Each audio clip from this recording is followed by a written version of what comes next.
We are live. Hi. We're still setting up, but enjoy as we get our stuff together. Because I don't feel like stopping in.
Okay.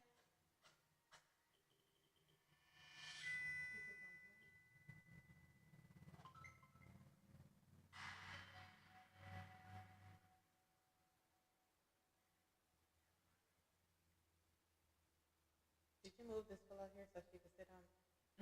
Oh. But she can't. She loves to sit on the flower. There we go.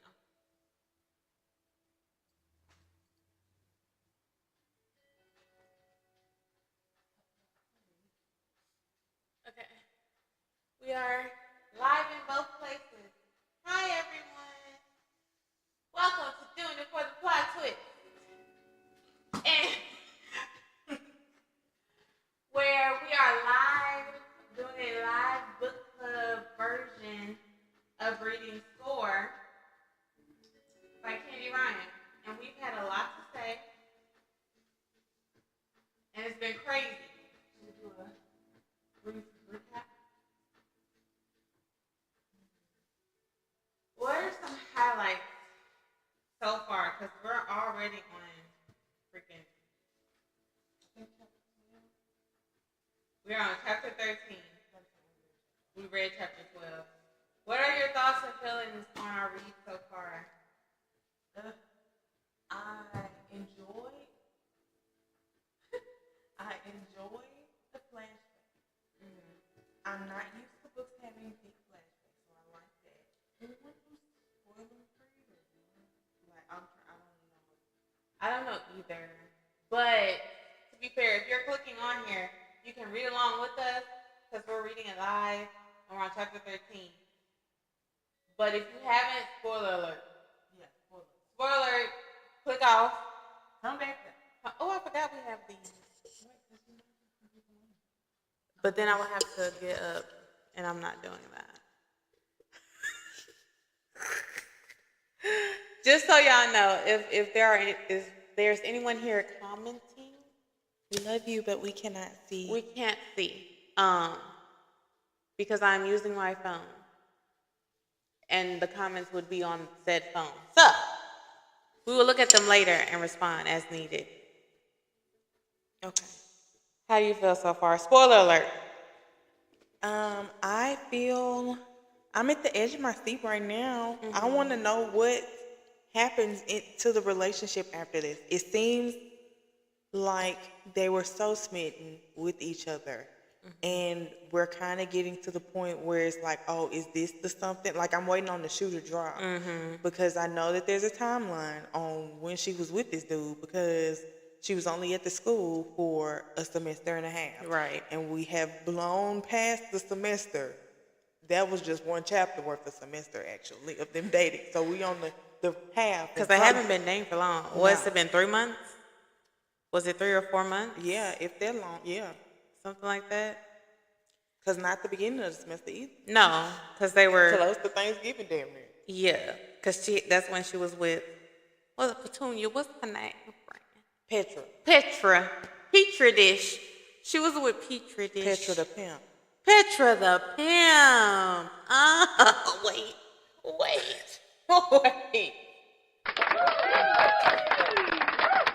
because she low key. She was giving a madam. She was giving a madam. Like, let me set y'all up. You welcome. Where my finder's fee?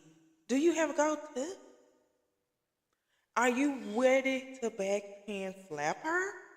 Like, are you expecting a how much money does she need for this transaction? Because how much of a cut would you like? Because you were friends with benefits. Who? This ain't the. That's what Petra and her was supposed to be.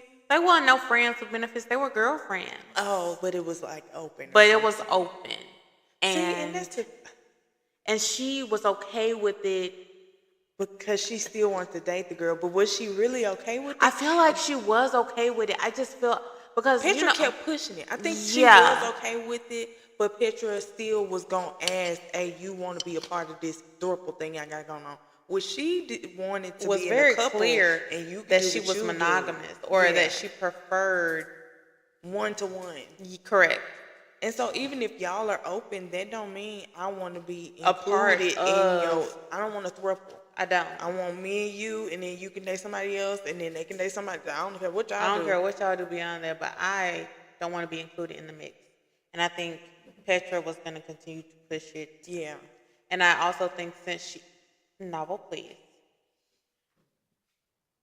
I also think since she met Monk, it's giving, like, now I do care. Yeah. Because while I don't think that she cared with Petra, I think she would care with Monk. Ooh, the song that just popped in my head is the Neo song. You're the best thing I never knew I needed. Mm-hmm. Like, now it's so clear because she didn't know, she was just kind of settling. She was just kind of settling. And that, I feel that on a, like, I don't know, like, when some people like to force how they view relationships on you, and trying to date and you have any kind of, like, divergence in how you view people that you want to date or how you view dating or even viewing jealousy, like, that disturbs people. Yeah. Like, I don't get jealous. You would think I like to slap babies. Like, I like you can't to make me kill jealous puppies. if you ain't got nothing to be jealous of. Right. That's how I feel. Yeah. And why would I be jealous of you? And that's how I really feel like Verity is. She doesn't give jealous. Cool. She's very cool. She's chill. But don't start acting crazy. And Petra was with people who like to act crazy because that girl was willing to leave her at the bar. Which we still don't know if she ended up leaving her at the bar. Now, would Verity have to catch these 1-2 hands? She could have poured a drink on her back. She would have caught these 1-2 hands. But I ain't leaving you at the bar by yourself. But I wouldn't leave you at the bar by yourself when I see all these Negroes surrounding you. Hello. When I see all these young men all up on you and stuff. And you clearly intoxicated out your top to bottom.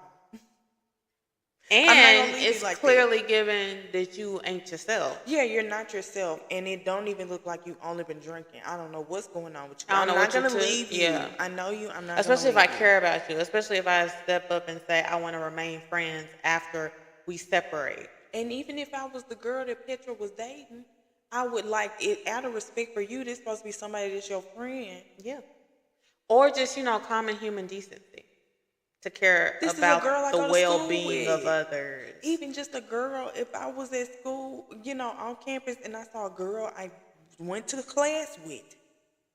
I'm like, hey, sister, are you okay? You see she acting, we need to probably watch her. We need to make sure she get home safe. I'm showing everybody away. Like, no, leave her. I'll leave you on the side of the road. Because now you just told me you a trash kind of person. Exactly. And Petra staying with her, if she ends up staying with her, will only prove us saying that she was using that girl and she was addicted to the power in the first place. You like to control. Because if you really cared about her, if you really cared about me, you would not have left drink me. or not. And she was a vulnerable person. It's something. She had wrong. something going on. You think it's something wrong with her because that's really what it was given. Yeah. It's somebody she had to watch. Yeah. And I don't like people. That make my skin crawl because there's some people that are like that. They feel like you're vulnerable in the mind in some kind of way. Yeah. So it's like, oh, I'm taking up for you, but it's got I'm strings. protecting you. I'm taking care of you, but you do have these to things I right. want. You have to And they bend to my think they will. can get, and the thing is, you can see it in their face because being autistic, a lot of people think like the whimsy is somebody they can take advantage of. So you can see it in their face when they're trying to get you to do something that they know y'all ain't discussed. Like it's just kind of, oh my God, hold on, you trying to manipulate me? You trying to manipulate me? Now I'm Oh offended. my God! You done made me mad. You've upset me. Cause who you think? What you got me? Now I'm in fight or flight. And it's giving fight. It's giving fight. Square up. Cause what you got going on? But And that's why Monk, I feel like, always felt weird about her too. I feel like Petra. It was weird. It it was gives giving pimp- weird. It was a weird situation. Yeah. Because and that really could have derailed their relationship, honestly. Because Whose relationship? Monk and Verity. Okay. Because of the way that they first got together was Yeah. a hookup. Right. A one night stand. A hookup orchestrated by your girlfriend. Do you think she did that on purpose? On some evil stuff? Because that would like derail any kind of real relationship they would have? Get them to have a one night stand, get it out her system? Because she did say get it out her system, but like, y'all can't be serious for real. Just don't. They were never serious. You're not trying to help them. Well, let me not say never, but it's You're not trying to help them get married. And you saw them looking at each other across the room. He's stopping on the piano. And you peeping. Now all of a sudden, no, because that's that stuff. I can't have her, so I'll have her through you. But you already got her, but you want so much control. Mm-hmm. You got to control who she's having sex with too, which is already what. And control the dynamic of the sex.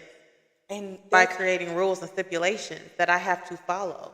She wasn't in nothing but a nasty homoerotic friendship with too many benefits. Because that's how women act when they really like their friend. They keep setting them up with men that they have had sex with or want to. Like me, currently on their roster. You should try him. You must want to try me. You want to try me through him. And then so we could talk about what you did with him. Why are you asking questions? And you want to know what I did. And now we got a comment. Now we chit-chatting about hunting. Now what? Oh, yeah, when he was with me, he did that little thing you like. Yeah, I like that too. Do you like? Are you okay? Are you okay? That is the same thing she did. Because she knew they liked each other. And because she peeped that she never looked at Verity like that. You didn't want her like that. But it made you jealous because you knew that she wanted somebody that wanted her like that. Mind you, you stipulating the whole no kissing and this. Exactly. Meanwhile, you have not stepped out of the relationship, but you have had intimate moments multiplied your relationship with several other women. But we can't. But the one time she got girlfriends on girlfriends. She has a list of girlfriends. She has a list of like hookups. And even she was like, I tried to hook up once, but it didn't fit right. But they kiss. But with them, you can't kiss. Why not? See, that's what I'm saying. That was about. So you telling me you didn't kiss when you went on your many little hookups that you've been on, your several hookups outside the two of us between our relationship? Oh. She did that on purpose. Cause try to get it out of her system or. But when have you gotten it out your system because you continue to do what she wanted to do? Because the relationship is open and we've agreed upon it. But if we've agreed upon the relationship being open, there should be no stipulations about my end. Why we ain't agree about that? Because if that's the case, I need to be in the bedroom with you as you go on these excursions telling and making you and her what rules. To do. She ain't in the room with her and what was the girl, Randy? I just made that. Randy is her name. Oh, period. And it's cute because it's Randy with an I. That's my coworker name. That's why I thought I'd make it. Real cute. Like, I like that. Her and Randy could be friends, but Randy wanted her by herself anyway. Randy, but she probably collect girls that want to be monogamous because that creates a power imbalance in the relationship. And she gets to be the one to set the rules. She really just want to be the one to set the rules. And that's so interesting. I like that that's in here because just trying to learn more about polyamory, it's messy. The people are messy. I mean, just in the world, the people. Humans. The humans are messy. And it's All of like them. there's rules and like there can be like hierarchies and like just naturally because people aren't like decolonizing their relationships out of the way. Yeah. So people love power imbalances, and that's a colonial aspect that like who the man, who the woman in a relationship. Everybody got a coochie and nobody a woman. Now what? Now what do you do? Right. You don't know what to do. Figure it out. We're gonna resort to mess because people are messy. Correct. Oh gosh. So, and that's all from the first 13. We still in the flashback. First 12 chapters. First 12 chapters. We have never we don't even know how the relationship ends. We don't yet know. The first, yeah. This is before that. Before, and we still have so much book left because they still have to actually go back to the present time and work on this masterpiece. Meet again first. And meet again. They haven't even met again. She just heard his name. It's been 10 years. Been thrown into the past. It's been 10 years. You're 30 now, bro. This was a wild romance, and that's not even talking about the fact that we don't even know if she knows what's going on in her brain. We don't know. We know she was taking some sort of medicine. Yeah.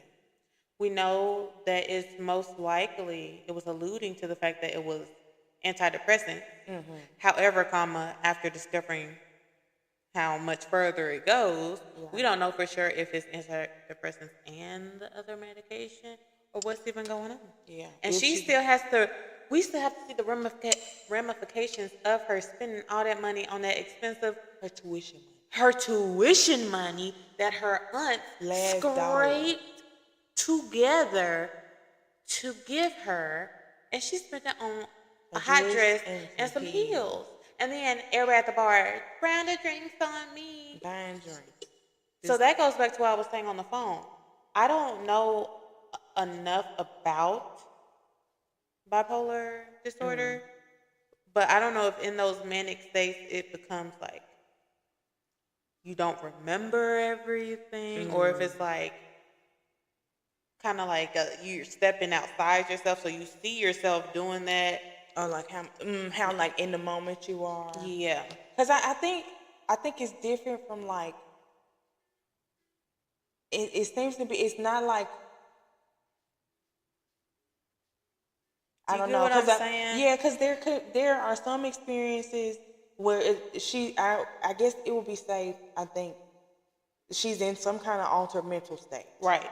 And that can come in different flavors, and we're not sure. I don't know if she got the flavor where you're not aware. I think it might change how you're thinking about things. If it's like bipolar and she's got some kind of like mania, that I don't think that would like completely call you to check out. But if it was like, you know, even say multiple personalities type of thing, and you just really hyper and I forget everything, or I go into like some sort of dissociative state and I forget, and somebody else is behaving erratically, right? It could be a lot of stuff. So I don't know. We just don't know. But honestly, even I would even say, I think, you know, from what I've heard, you still might not remember like in your mania, because even though you're not losing like time or anything like that, it's still a whirlwind of events. You going fast and thinking fast, so you might not be the best historian regardless. Yeah. So I think that like Heartbeat, she might not regardless remember what happened, you know, clearly, because that will require it's probably you to have, foggy regardless. you know, like because thinking of your thought process and then like accurately remembering and deciphering your memories too, of what the other people said, then what you said. So that's honestly, that just be jumbled up probably. So who knows if she remember how she got, where she got, when she got there. Looking at her bank account, you might just know basic events. I spent my money and I was at the bar. I don't know how I got at the bar. We saw her, and I think that's a privilege of it, like being a book, because we can see it's very logical to her, like her walking through there, like she was like, I feel so Burning terrible. a- It's burning a hole in my burning pocket. a hole in my and I think that's pocket. a good, from what I've heard, speaking to people with different, like a lot of different altered mental state experiences, it does not sound like a psychosis, you know, like, or a hallucination or something Right. like that. It sounds like it's burning a hole in my pocket. Like you just Oh, man, can't help, I or feel alive. I'm how on top of the she was on world. on the bar and she was like, or her body felt like it was on fire. Just those sensations that were over. Ooh, I'm sorry, little one. Heightened, and it's overwhelming. We gotta read. How much we gonna read? Girl, I don't know. We're on 13. I wanna see how it all goes down. Like I don't know. You wanna aim to read 3 chapters and check back in? Yeah. Okay. So for anyone who wants to read along with us, we're about to read 13 through 16.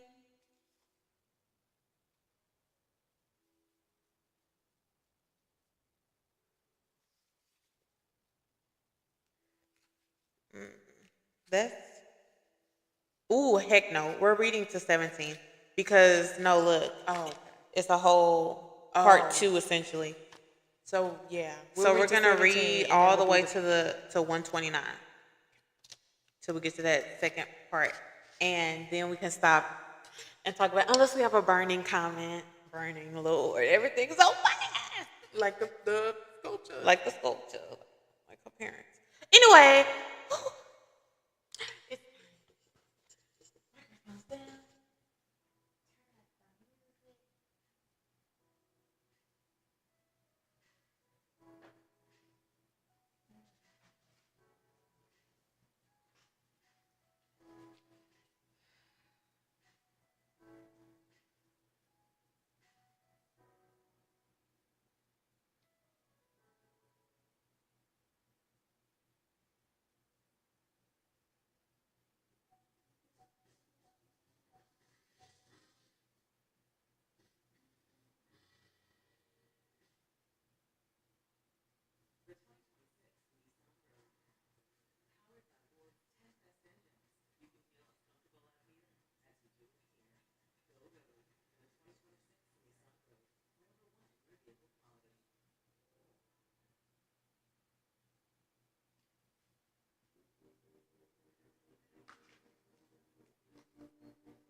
wanted to send a text before I got enthralled.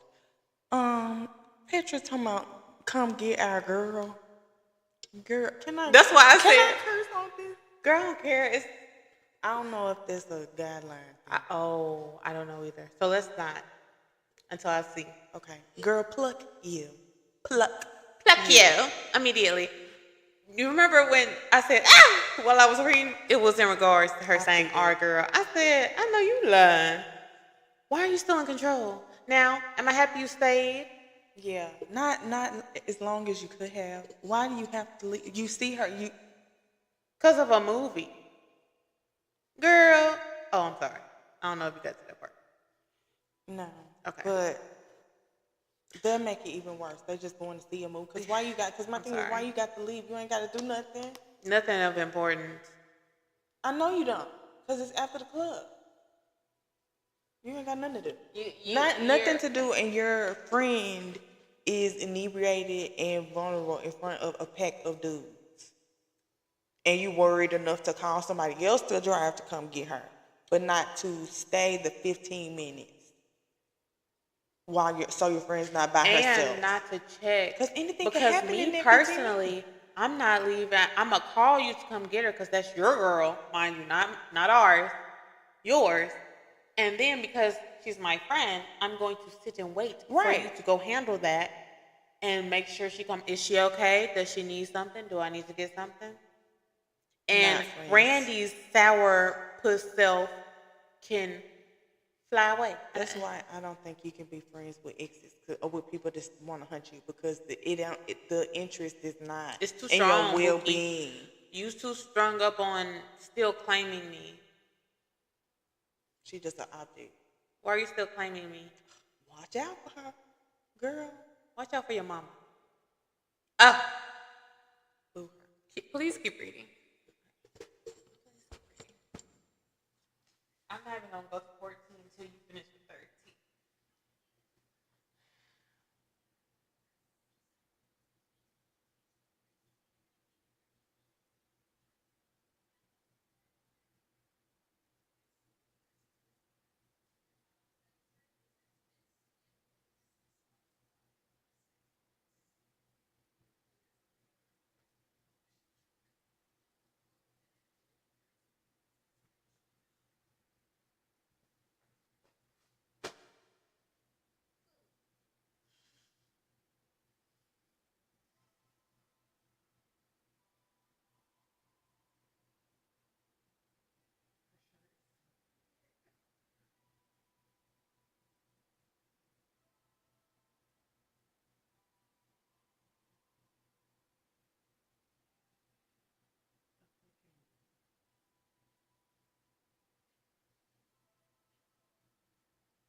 Worst case scenario.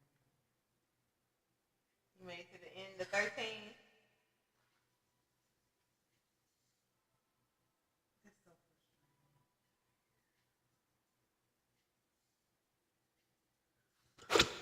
Because you can't even say Because the dude is like, do you know him? So you ain't even say, I got a boyfriend. Have you finished the chapter? Yeah. Oh, okay. No, this was 100% her. But whatever version of her this is, who clearly doesn't give, she just stared at you as this man is broken all over me. I'm just staring at you. But, at that point, she gone. Yeah, that's what I'm saying. But that's the frustrating part. Yeah, because that's how much of you is prison? But I think that's the part about being like in relationship with someone with, a difference of reality sometimes. Like sometimes you really don't know. Did you do this on purpose? Did you know what you was doing? How lucid were you? Because they don't know. Yeah. And so like parsing it out is not gonna make you feel better either. And really it just be shifting like, well, you can't answer, so you must have did it on purpose. So, I'm gonna still be mad at you, or you're not telling me, so you're hiding it. Yeah. So you must not feel bad enough, or, whatever. And in that moment, especially when it comes to cheating, you can't get mad at either party. Like, of course I'm gonna be mad. Of course that's not my girl no more. She never really was, because how could you do that to me? And I just professed my love to you and all this other and this, that, and the third. Cause you looking at me like you don't like you don't care. And I don't know it's nothing wrong with you because you haven't told me. All I know is that you've been acting a little more. You was odd erratic, a little more, a little stranger than I'm used to. Little. You just a little stranger. And you was a little more extra today. And I'm trying to come check on you, and you in the bathroom with a dude. And you let him grab on you, and you got dead eyes. You don't care. But you got dead eyes because nobody home. Yeah.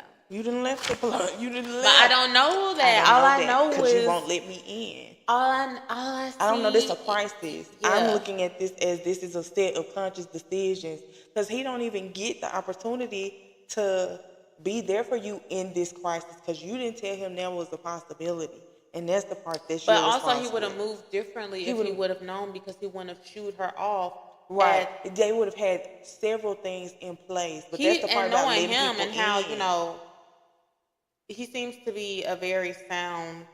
Right. He would have come up with something rational to keep her there, so he can keep an eye on her, keep her safe.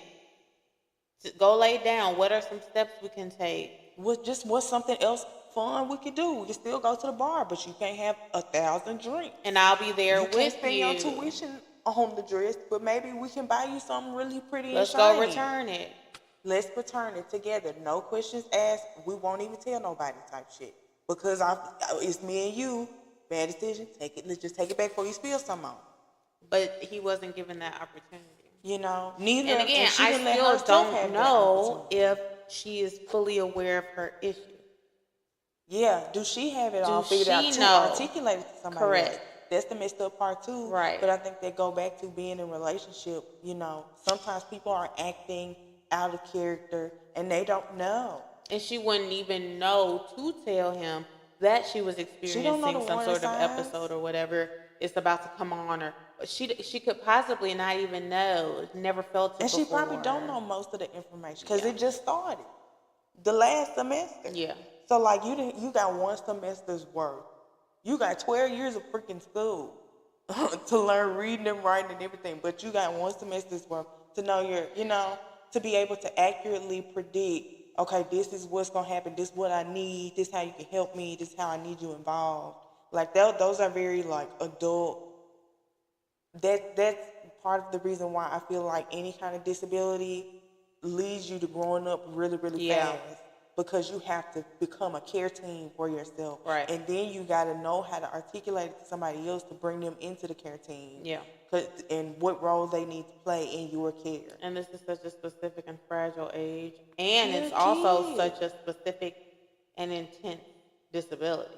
Yeah. Like you're not really getting help at the doctor's office because they not explaining stuff to you, because you should have done all of this before you left the door of the hospital. if they were caring for But you. we already know. We already know they how just that kick go. you out on the street with a 30-day supply, and we hope the guys you get an appointment before you run out. Wherever you going. Wherever you are in the world. Hope you can. It'll be Oh, $500. we gave you the wrong phone number for your next therapist. Sorry. Find it.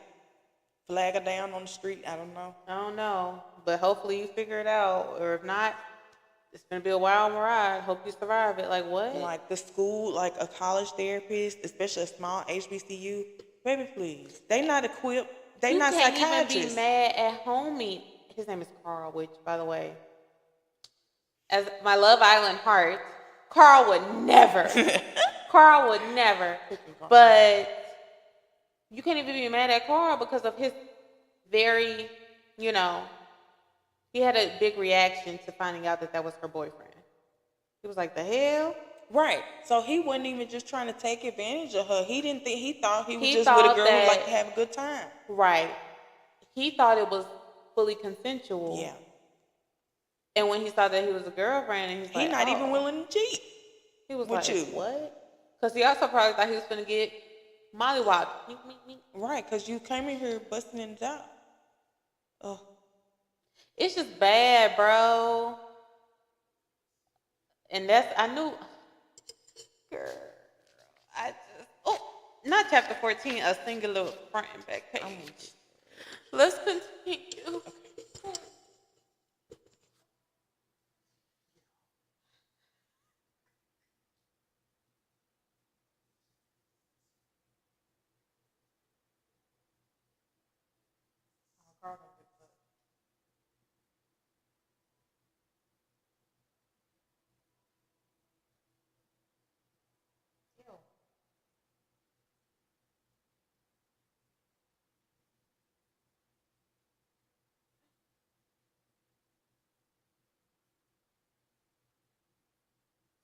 Sir, I will. Sorry.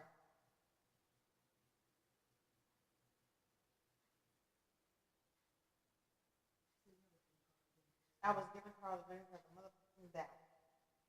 Kick him in his balls. Yeah.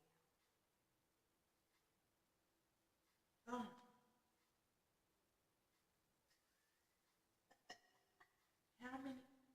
Fuck Carl. Free Carl. My bad.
Very true. This lady blacked out.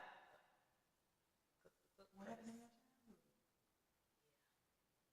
Just to give you some kind of Baseline. Is there anything? Could it possibly Because that's be not leading to something else? Yeah. Yeah. That would be something else. You're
Holy shit! because I knew it. And of course, the first thing that happened to her was that she was hand up. No. Because we got my. Because as soon as we get to the part where he's like, He shuts the door, or before that? well, I think like thinking about how he analyzed her face when he called her, and then immediately seeing what's going on in her head, where she's saying she feels numb. And he read that face, that numb face. That's the same face that was apathetic. Mm-hmm. That's you're a world apart. Like that.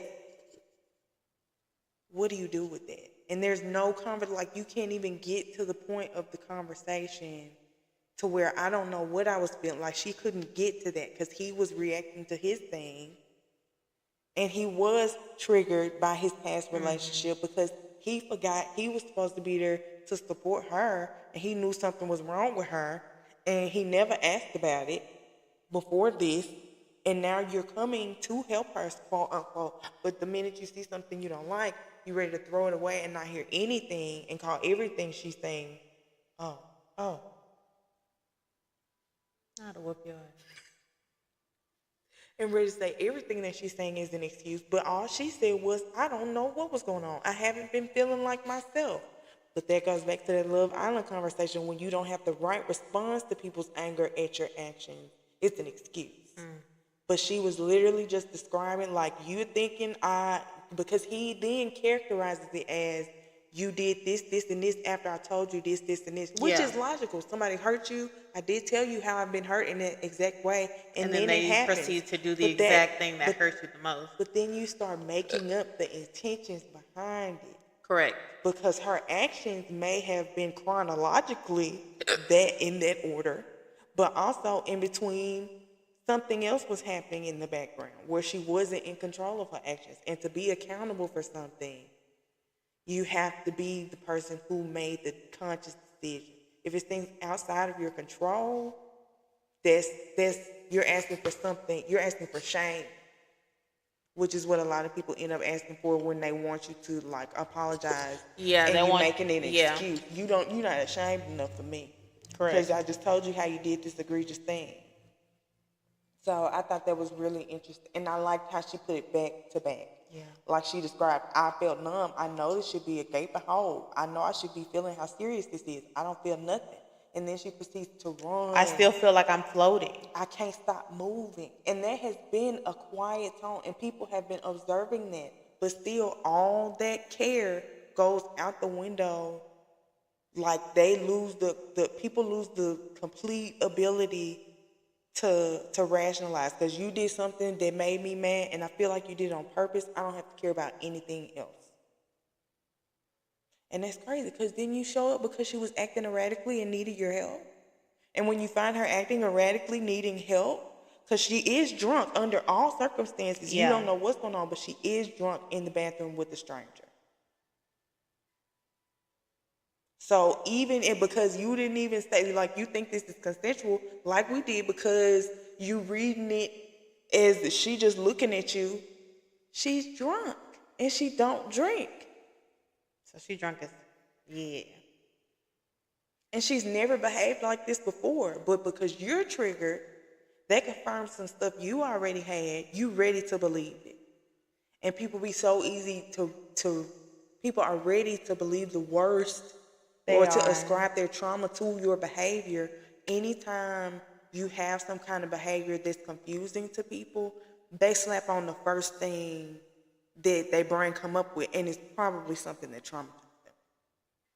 Like that's their schema. Like that's like, people jump to the conclusion, and you're projecting because you're confused. You don't understand what I'm doing. I must have done it on purpose. There could be nothing else. Because you have full function of your body. You're in control. You're fully in control, but you're not. Now, from the outside looking in, would I have reacted similarly to him? Yeah, except I probably would have been physical. Not as a man, as a woman. I probably would start throwing shit. But I think that is a lot for people to be that logical in that space of hurt when it's certain situations. Yeah. I think that this situation in particular, even though I do think she needed the help and that was recognized, I think that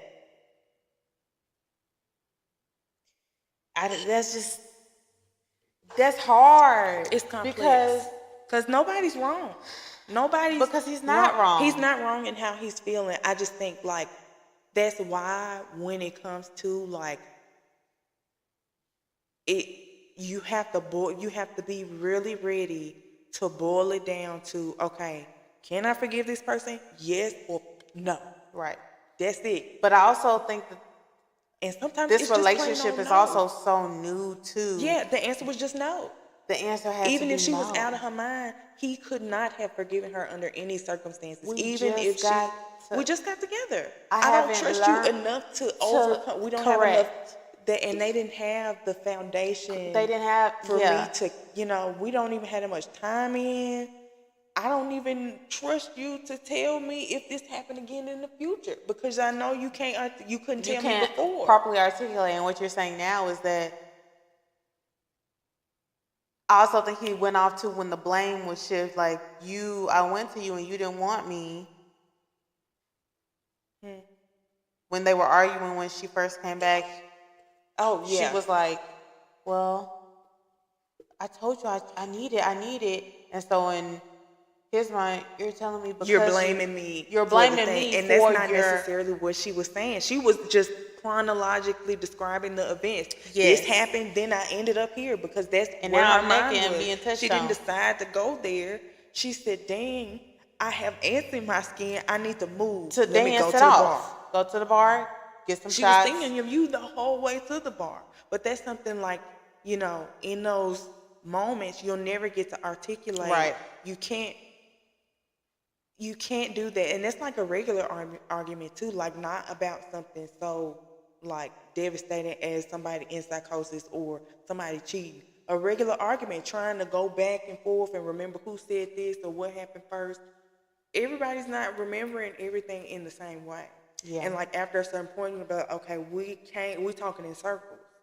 It's either I believe you had the best intention, I believe what you said about what you did, that you didn't mean it that way, even if that don't go with what I saw, because I trust you not to be taking advantage of me in that way. Of, you know, if you telling me I'm misremembering something or I'm taking it the wrong way, you meant it another kind of way. You have to be somebody I trust enough to believe that. I have to implicitly trust you. And we already know that in general, that's not often the case in damn near any relationship to begin with. And that's why They're these niggas need to young break in up. college. Just together because they look cute. Because they look cute. Well, there's that soulmate element too, which is a part of the reason why he was also struggling. Because he was like, I really want to forgive her and tell her she could do whatever she wants to because, the poeticness. He said, but my soul is going to get a hard time. I have a hard time taking it that we can't be with her. But see, that's why I'm like, that's also, I feel like, mature because I can't do that. I don't have the capacity. That's why I like, that was appreciate too him much. and their juxtaposition in this moment with her being very, and him even in that pain understanding his feelings. He doesn't have the full picture, but I was like, that's hard because oh my gosh, that whole scene of her running. Oh my gosh. And I just saw it. I was like, and I was like, this is something he will never know happened. That's what broke my heart. Yes. Nobody. There's immediately no record after. of it. There's no record of it. Like, I was so messed up after that. You saw a dead stare and apathy. That was part one to me literally being so numb. I ran barefoot naked in the park and broke through a museum glass, door. mutilated my arm. Ruined 2 pieces of stuff, got handcuffed naked, standing on glass. Need to buy back with a cop on my back. Like, I'm finna get with shot. my damn professor. My professor seeing nipples to the wind. And she me got to having come this help me. broke down moment. And Then they sent me to the hospital. Now I'm institutionalized. I got institutionalized that night. That go on your record. That go on your, when they look up, have you been arrested? When they do them background checks, they pulling up if you got involuntarily committed. And it's not gonna say arrested. It's not gonna say, they say all your business, because that's an involuntary hold. That's jail, because that's jail. It functions like jail. You can't leave. She asking, when can I leave? They don't even want to tell her, and they ain't got to. How is that helping me? Anyway, that's just creating a sense of fear. But, you know, they're doing their best. But also, these are the tools we got to work with. Yeah. So at any end, it's either get potentially locked up. I can figure out what's wrong with me if they listen to me. Mm-hmm. If I happen to get a black lady doctor that listens to me, because I had a doctor. And they just gave me some. And they just gave me some pills. Half the wrong pills. Like the other doctor said, it's probably a good thing he gave you the depression pills and not some schizophrenia pills, because that would have fried your brain. Because some people, all the people that get bipolar medication, because they overdiagnose black people with bipolar disorder too, they have lithium in it. Some of them have lithium in it. And I've met and spoken to people. It fried my brain. Because I got ADHD and autism, and you can't tell the difference between that and the highs and lows of bipolar disorder. So now you giving me lithium. You poisoning me. Because you don't want to listen. Because you make the same assumptions my boyfriend just did, or the cop did with the knee in my back. We got a crazy one. Or the dudes at the bar, she just wild. She just depressed. She just a college student. She stopped going to class. She depressed. Get out of my Give face. her some antidepressants and call it a day. Hope you feel better. Probably something that made her feel numb. Yeah. And now you've left her vulnerable in the world, and she's had a medical episode that caused her to have to withdraw from school again. She's ruined several relationships. She scarred other kids, other adults. She might have ruined her career. She might have gotten a felony. She would have gotten a burglary, breaking and entering, indecent exposure.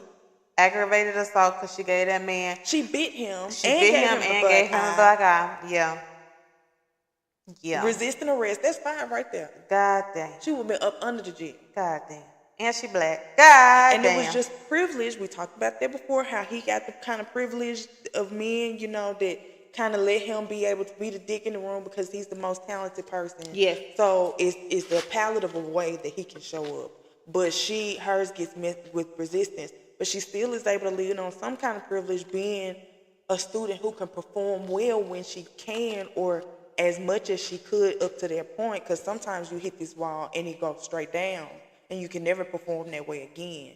But she was fortunate enough to where somebody saw her and they appreciated that part, and they were not distracted by the divergence in how she was behaving. Because they knew it had to be something was happening. And but she really, was crying out for help in a way. I mean, not even in a way. She was literally crying for help. Help me, please. But they don't care. Help me. Because that's what that lady did. I'm on fire. And the police shot her. Yeah. She had a pot of water. She was praying. Praying, psychotic. He broke in her house. Somebody called 911 for a wellness check. She had a pot of water. Cold. Shot her.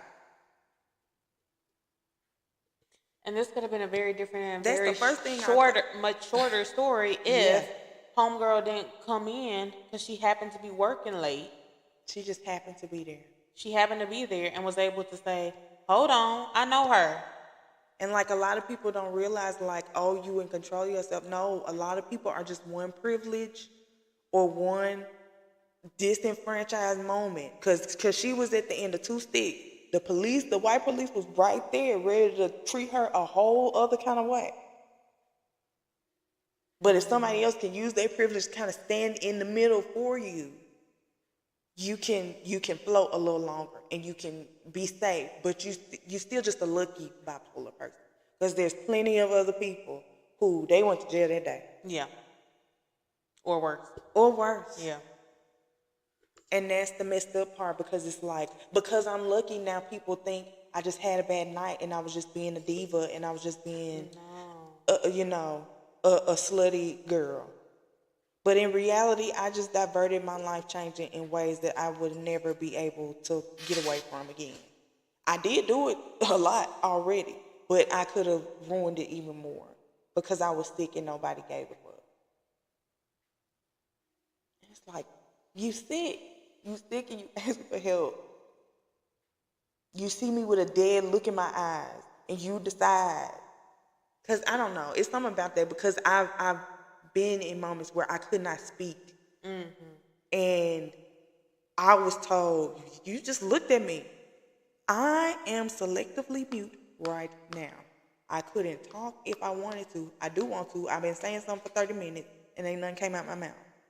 Now what? Yeah. You just looked at me. I don't have my glasses on and I can't see, and I got cataracts and I done had them since I was 5. Hello. Now what? But you decided I was looking at you in your face. I can't see. I'm nearsighted, bitch. It was, or that wasn't even me looking at you. I was looking behind you. You actually walked in my line of vision. I was dissociated. I don't remember. A lot of times, I'm just looking. Yeah. And then I turn my eyes on, and I'm like, oh, I'm making eye contact with somebody. All right. Awkward. You just happened to be where my face was pointing. Hello? My bad. These junks are not on all the time. I turn them off. I've seen too much. Sometimes I've seen enough. And I decided to turn that Change off. the channel. Internal channel. I don't got to be looking at you. But it's so crazy, and like, that's that haunting thing. Because if you mean that, people will make up and then they will beat you over the head with it. No, you're lying. Now you're lying because I know you're lying. Because you were looking at me. I know why you were looking Why at me. would you be looking at me and you're not seeing me? You don't know what I can really see. judging me because of that thing, and I said what I. Now And it's a it's whole like thing. a whole story. Fanfic. Oh. I fear I am guilty. But I was thinking about yesterday. But the thing is, it's easy to do. It's easy to do, and that's why it's hard to be like these situations. I said make you grow up because you have to confront how quickly our brains fill in the gaps. Like that's a psychological thing too. Like that's something like brains create biases because they're shortcuts. They're trying to save some time thinking. So yeah, you're projecting, but that's not the truth. And in the same way that you don't think what they were experiencing is the truth, what you're experiencing might not be the truth. Right. Or it's not the only one. Right. It's And not the end all be all. You got to, but that's why I'm like, you got to be to a point, at the bare minimum, can you believe this person when they say what their intentions are or not? Because that's really what it be like. Do you believe them? Because if you don't believe them, out the door. Yeah. You will never get over because you'll keep trying to convince yourself and then you'll see something else. And if you don't know how to trust people's word over their actions, even though their actions confuse you, like that's a personal skill. Like that's a skill issue because it is like, I saw you do something. It adds up to this very bad thing that I done seen happen 15 times. Maybe I even saw you do it because you were struggling. You know, maybe we've been friends 20 years and you always, have an episode, whatever. But can I believe you this? Because people deserve, because I would want that. Everybody would want that. Somebody I love, I just need you to believe me. Maybe I'm just messed up all those times. That be the messed up part. Yeah. Because sometimes I've been trying, I'm just failing. I've had that conversation a lot too, like, some of these things that I'm doing is just autism. And I'm sorry. And I'm trying to not do them. And I'm not doing it on purpose. And you either, Jesus, please. Like, if you either can take that and hope for the best or not. And it go both ways. Like, can you live with this? Can you be happy and be kind to this person and treat them as if, like, are you capable of that or not? And a lot of people, they not. Because they don't think that others will give them that. A lot. So I think that what you're saying is the ideal scenario. But in our society, that's not good. I don't trust these hoes. Yeah. Type. Like, and I would love to give people, but you have to build that trust and connection too. Because I would believe you ride for you, point blank, period. I'm not doing that for everybody. I will help you out as a human, but at the same extent, like, you're not going to play me for no food. But that goes back to the ego thing. Because so many of us have been played for food. People done played in your face every day. We're black. And I think that's why black people be so unkind to each other. Because it's like, we so used to somebody trying to trick us. Black woman on black woman. I know you trying to get over on me, girl. Like, I've had women now, do this to me all the time. Is that ever my first assumption? No. But if I see enough of one thing, I'll get there. For you, if you have shown me that is a pattern that you have. 3, I start looking at you crazy. I'm going to be like. Really, 2. Even, friends in the past. When I've said, and I was like, God. I don't like that you did that. I'm starting to look at you you did it again. Again. And even irrational, I feel like it's normal to peep some stuff. Yeah. But some people, it comes to a point where it's like, one, you gotta have like your own internal discernment. Yeah. And you gotta be in your own internal settled place. Because when you get triggered, what do you do? Can you behave? And that's hard too, Yeah. because a lot of people haven't done the internal work to get to that point anyway. So you pair that with the instability of friendships, relationships. People don't, we've had that conversation before. People don't take marriage seriously. People don't take having kids seriously. People don't take It's how that relationships people seriously. do kids. People don't take life, Yeah. like another human life seriously. No. So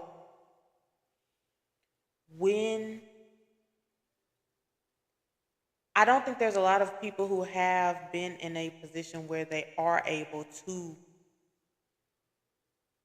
let people live in that scenario safely, where they also feel like they're safe. I don't know. I think that's very hard to do. And I'm just thinking from my point of view. Because there are certain people, again, I'm going to love you as a human and as a child of God. I'm going to love you, right? I'm going to care about you. But I'm also not going to allow myself to get hurt in the crossfire of whatever you got going on if I don't trust you enough to be genuine. Yeah, I mean, because I think there's a couple things there, like trust you. Now, if that's I think assuming that the person isn't doing anything to hurt you. Like now, I think if they doing things that it directly impact you and hurt you, like they spending your rent money. Or even if you've seen them do that to others, because that shows your character. Which is why I would say Petra ain't shit, because you're allowing Randy to be icky. I mean, we know she's a pimp, but let's say that she really cared for that girl.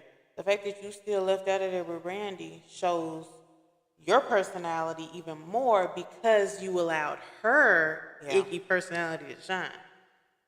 So now I don't trust you. Yeah, you called and you take care of me. No. Because I'm watching and seeing your normal behavior, and I'm taking notes.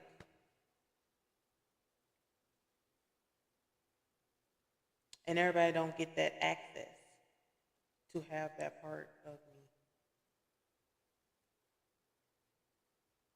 personally. But I also know that you are more, in general, you're just more understanding. I don't think so. You don't? I don't think I'm more. I think I did. I don't know. Well, I think I've had to be understanding because I feel like I don't have any other choice. As I think my perspective very uniquely as a person who most of my actions are misinterpreted by the general public.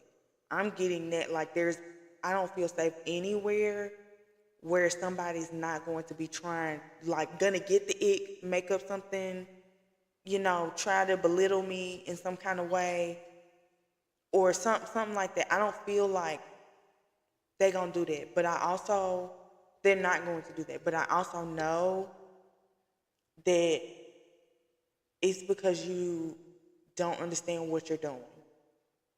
And I can either be on my toes, me be on defense all the time, or you can't manipulate me if I'm not being manipulated. Fair. And like one was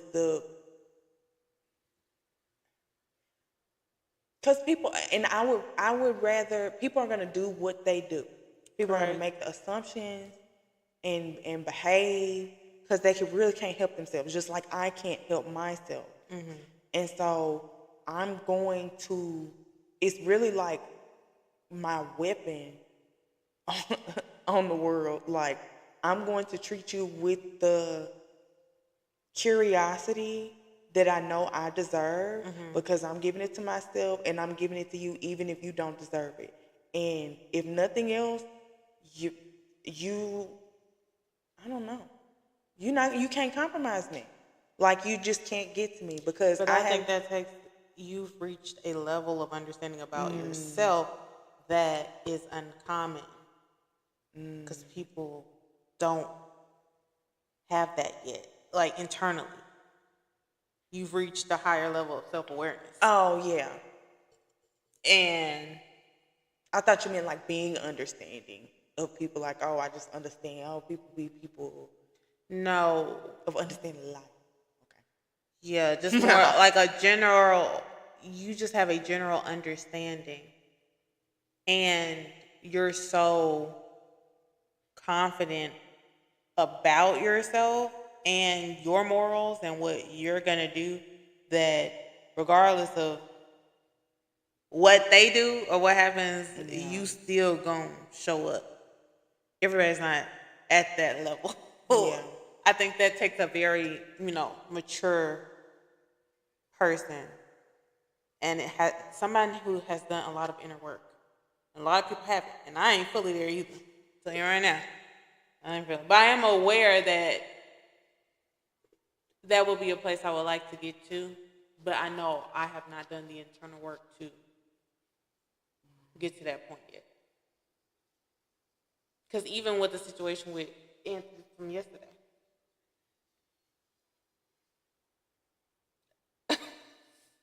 like it's not fully there yet. So I don't know. That's a lot. That's hard. Like something about the fact that he to this, because I want that to come up. What? I want her running naked through the park to come up on set. Oh, We need to drop this at the lunch table. on set. Well, actually, yeah, when you cheated on me, well, actually, I was hospitalized that night when you left me at the bar. I was in a mental facility. And they kept me there for several days against my will. I was a hostage. Because they were worried that I was going to harm myself and others. Because I said I'd do it before. I was unwell that night. I'm better now. Clearly she's better now because, hello, she's being asked, there has been no, she has accolades now. Yeah. And there's no scandal that's come out, which is interesting. Yeah. So, she's been on the track. I guess she went back to the school or something. There's no scandal that's come out to say famous playwright, famous, what's it called? Screenwriter. She was going to say, I love you. Leah's too much. It was so much. Oh, That's...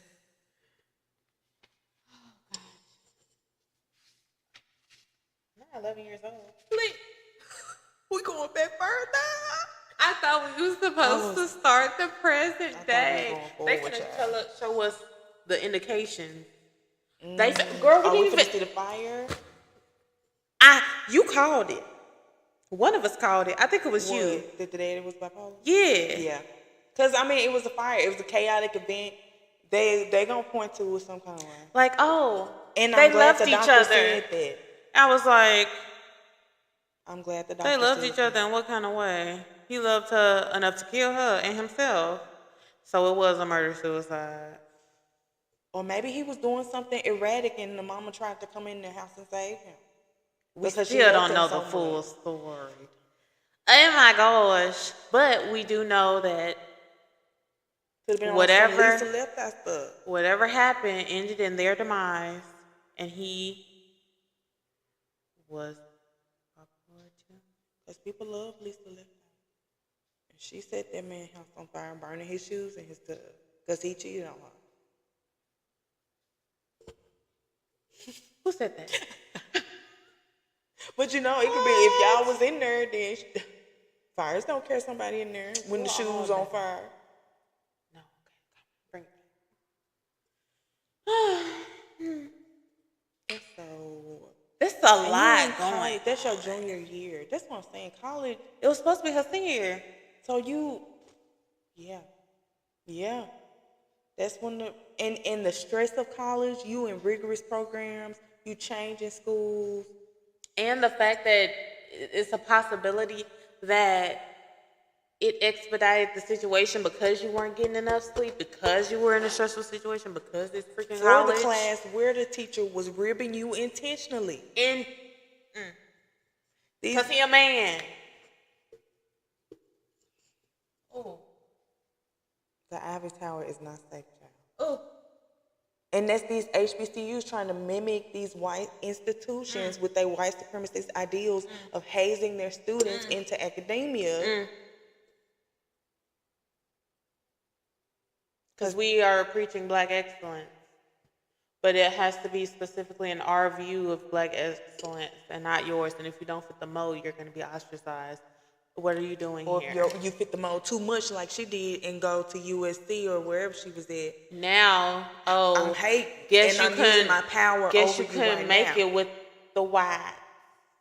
Guess you had to come back here with us. So she was too good, and now you got an opportunity to lord that over her because you the teacher and she not. But if she was your peer, you would never say that.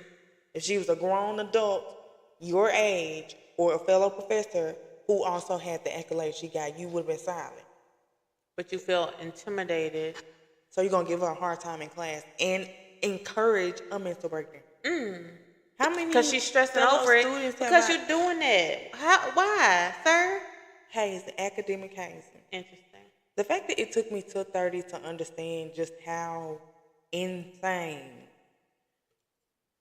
the institution of college is and how, like, I just realized, they be hazing the students. That's why they let those professors act insane like that. Where they had the professor at my school that made us drive all the way to Arkansas at 8 a.m. for a conference because at the end of the semester he told us that a project that we missed because of their school-sanctioned sports event, mandatory sports event. Mandatory sports event? You can't make me go Something nowhere. he said was optional that we missed. He was like, if you don't make it up, y'all gonna fail probably. This is a teacher that other teachers were like, he's going on sabbatical next year, so if you won't go have to take this class in your career here, next year is probably the year to take it because he won't be here. His peers in the same program. But you and I have fellow students going to the head of the department, hey, this teacher is insane. He's failing everybody. He's not teaching us properly. He's harshly grading. Like he's making weird. He's being weird. Demands. This is a conference that he was presenting at in Arkansas. I ain't going nowhere unless you are chartering a bus and I'm getting on it and I ain't paying. You ain't making nothing mandatory for me to drive to saying you gonna fail. You gonna fail your license. Your license gonna be. And like, mind you, this is like the day before my probate. My probate on that Sunday. And you telling me to go somewhere on Saturday. I got to drive to Arkansas on a Saturday morning. How about I don't? Nobody got cars. I ain't even got no license. Hello? How you know I Bold got a of you license? to assume I can get in a car. But this a mandatory. You was gonna have me ask a stranger? These people you are have me hazing Uber? the student. You gonna pay for my Uber? No. No, not at all. It wasn't even Ubering like that back then. You were just gonna be out of luck. That's true. Uber wasn't even Ubering like that. I You would have to catch a ride with a stranger. Because I couldn't even get Postmates for real.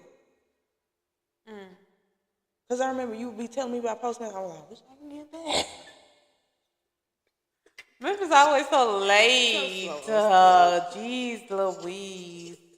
But yeah, they be doing that, and then it's like, why the students act like that? You chewed their brain with trauma.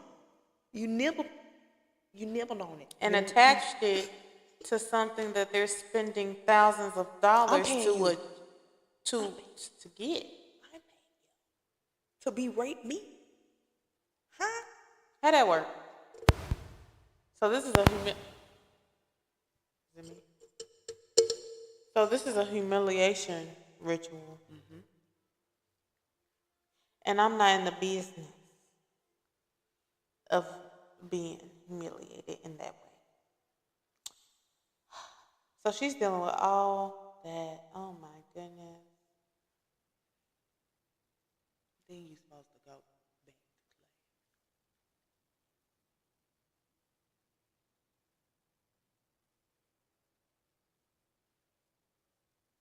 Oh my gosh. But I'm hopeful because obviously I got to work together. Right, because it's a But- love story. And I'm hopeful because he did ask for her still for the job. So he either asked for her because he wanted to see her, or he asked for her Let me tell you something. because If I recommend the book, it's gonna have a happy ending because this is one of my top flavors of romance novels. I need it to be titillating. Like, as much as I enjoy smut, and I do, and she does. As much as I enjoy that, this is what I like. This is S tier type of romance novel. One is black. Two is dealing with some real shit. And they're dealing with this real shit and but they're going to find love in all of this and be successful in their own way with what they want to do by their own rules and their terms. And that's like the black love experience. Love, so finding hopeful. love within all of our struggles. Because this It's is the black ugly. struggle. This is ugly. This is hard. This is the type of stuff that make people take themselves out. Yeah. Send themselves to Jesus. Yeah. And we're seeing her find love after this. Yeah. With the same dude that saw her at the worst. Yeah. Yeah. Necessary. Yeah. This is my type. I got an email from her Necessary. people. She finna be in New York talking about this book. And in my brain, I think it's August, like, it's Sunday we can't go because it's too immediate. It's like Tuesday or something. But I was so hurt because I was like, girl, They always be just having do stuff it on in my like calendar. November or something when we finish the book. and I could catch a red eye or something because I want to hear what you were thinking. What were you thinking about? What were you thinking? I would love if this were to blow up Chue in some way. Like, Kennedy, let's have a conversation. Issa Rae, yeah, go ahead, put that together. Put it together. Hooray and get it on. Because, wow. Yeah. Wow. It's I written can see beautifully. her running in the dress and it just falling off, and then she's like just feels so free, but That like she her takes feet the are whole bleeding. thing off. Yeah. And then she kick her heels off, and it's like, yeah, you can't feel nothing. You're numb.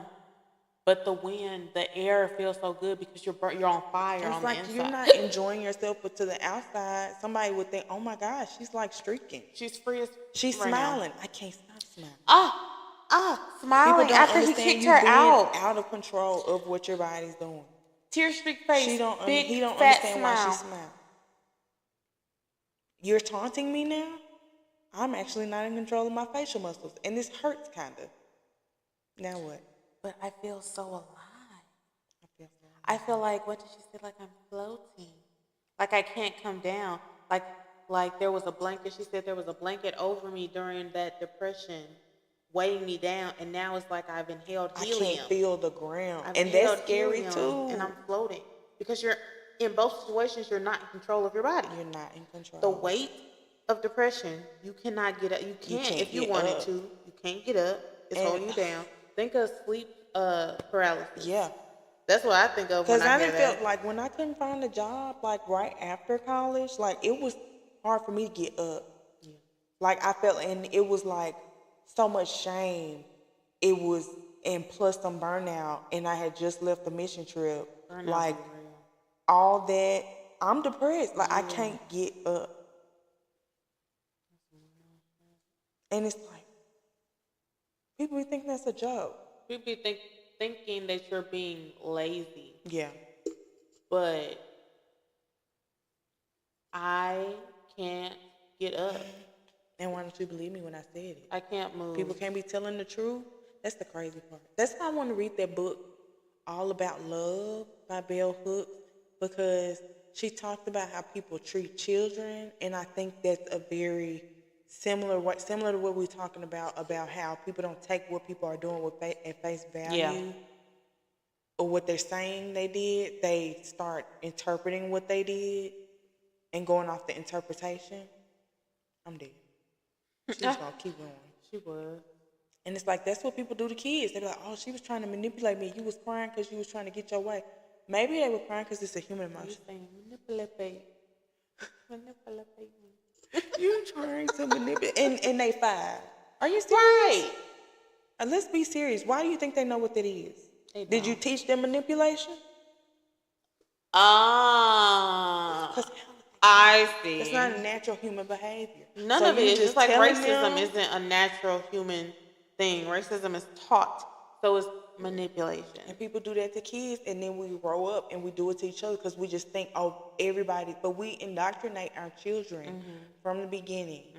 I know what you was doing. I'm gonna tell you what you was doing, Because I said so. and now do what I say. And you can't speak up for yourself. You don't even have the autonomy to tell me what you do and don't want to do, let alone what you did do. Yeah. There's no narrative about yourself as a kid. You can't dye your hair or you too grown. You can't pierce You can't nothing. straighten you your too hair, grown. you too grown. You can't straighten it. You can't wear polish, wig, heels, bras, tank top, shoulders out. You too grown. But you're putting that on the kid. Well, how do you know the kid trying to be grown? I just saw this lady putting a rinse on her child hair, and it was like red. A red rinse. Mind you, we the generation where the burgundy rinse was blow out. And I had forgot about that. But she was like, it's semi-permanent, and it washes out. And people were like, she's being too grown. Baby, I think the I little saw girl with exactly red hair. what you're talking about. It's the little girl And with it was red all hair. natural. You know It what? was I think I natural. saved She ain't bleached it it or on my nothing. TikTok 'Cause it was very pigmented. it was so pigmented. I said, ooh, I like want that. to try it on my hair because that would be real pretty. That's what I thought. Yeah. Girl, that's some real good That's some good- natural. And then somebody under the Non-toxic. comments, they were like, when we were kids, everybody had a rinse. That was a rinse, and all the cool girls had a burgundy one. And I'm like, yeah, so what y'all talking about this too Baby, grown? I This would is put grown blue, for what? purple. That's the time when you're supposed to be doing that, but telling the kid you trying to be grown. Now they think they trying to be grown. You know now how you many messing kids up their at the development. school have their braids and they got pink highlights, blue highlights, That's purple because they got highlights. parents with open minds, but that's like our age. But you know, they was telling us, That's true. you trying to be fast, you trying to grow up. Trying to be No fast. nails. You know, now the kids, because they want it so bad, and they probably make very good arguments, because Gen Alpha, they make good arguments about this kind of stuff that don't really make sense. It's just arbitrary rules Because why based on can't I stuff get that's my not nails true. done? I'm You a can child. get your nails done, paint it real pretty. The only thing I would say is no to super long acrylic. Why? They can't be sharp as hell. They can't be sharp or long because, one, you're still learning. We need to make sure your fine motor skills are okay. That's one. Two is more expensive, but 3, it hurt like heck. I when don't want you to hit- hurt yourself. It hurts very Yeah. badly, and you can bleed. And I have bled a lot because of acrylic nails. Because especially if you're rough with your hands and you're a kid, You I don't stabbing know, people. you on the playground running, poke, and now you poke somebody in the eye, or you ripped your nail off. Yeah, your nail bed that came all the way off. All the way off, and now it's just blood. Yeah, you done closed it in the locker or something. School age kids, They're when reckless. you go to recess and you run and play outside, fine motor skills they are shitty. rough. They are rough on the playground. I swear, taking kids on the playground every time gives me high anxiety because they are always so rough with each other. They don't understand. I'm like, you're being rough, and you push this baby, knock his head into his metal pole on this monkey bar. Now he got a big old knot on the side of his head. Now I gotta explain to the mama why he got a big old knot on the side of his head. Y'all too rough. Too rough. So logically, to the nail. Right, but not because you're trying to be grown and fast. No, it's never that. Grown and nor get attention fast. or whatever they It's be because telling they're the girls. pretty, and people like pretty things. I'm a little girl. I like pretty things. I like cool things. I can I make like my they're nails shiny, cool, different pretty. colors. Even if I'm a I love gothic, nails. you They know, made me feel sassy. I felt like a little diva. Yeah, like, you feel real like. and my parents, and ooh. I appreciate my parents for letting me like I remember probably like my 8th birthday, we was going to Chuck E. Cheese. And I had my little acrylics on that I had glued on. Well, they're not acrylics, but my little press-ons from Walgreens. And they just let me put them on. And you know what? I took them off because I couldn't buckle my seatbelt. Because Fine motor skills. I hadn't thought about it beforehand, and I was like, this gonna make it hard to play the game. I'm gonna take them off. Meh. And then I put them back on later. Common sense. Because I'm 8 and it's not that deep. It's I got not a that little deep. bitty boot purse. Like, Oh my please, gosh, I love a cute little let the little purse. kids just put, they look silly. You don't have to, everything don't have to be fast. These little girls don't look like adults when they dye their don't. hair. At all. You look like a little girl with some dyed hair. You look like you like fun colors. Who don't? But you know what? It's that projection. I can't do it. I couldn't do it. And I don't want to do it now because I'm too grown for it. Who? A lot of people. They're not going to dye their hair blue. They're not piercing they stuff. They're not getting their nails done. You in corporate America, you can't do your nails. You a nurse, you can't do your nails. You a cop. You can't even have braids. You in the army. You can't wear Okay, but you wigs. chose that life. You chose that. But this little child choosing to want their hair dyed. But with my limited adult brain, I'm in hateration mode because I just wake up and the world is based on what I've seen. So this person has these things, they chose that. Like, people don't be thinking of kids as kids. They don't be thinking of them of kids as adults. humans. Yeah, they're just little objects. And once they step outside that little object mentality, once you're a child, Now that's a you whole a different full sector. responsible. Now it went from, oh, they just want to have, they just want to be free and no, ma'am, and express themselves to you acting grown. Right. Now you How out we of pocket. jump from there? How did we get there? I ain't do nothing grown. I love the hair colors.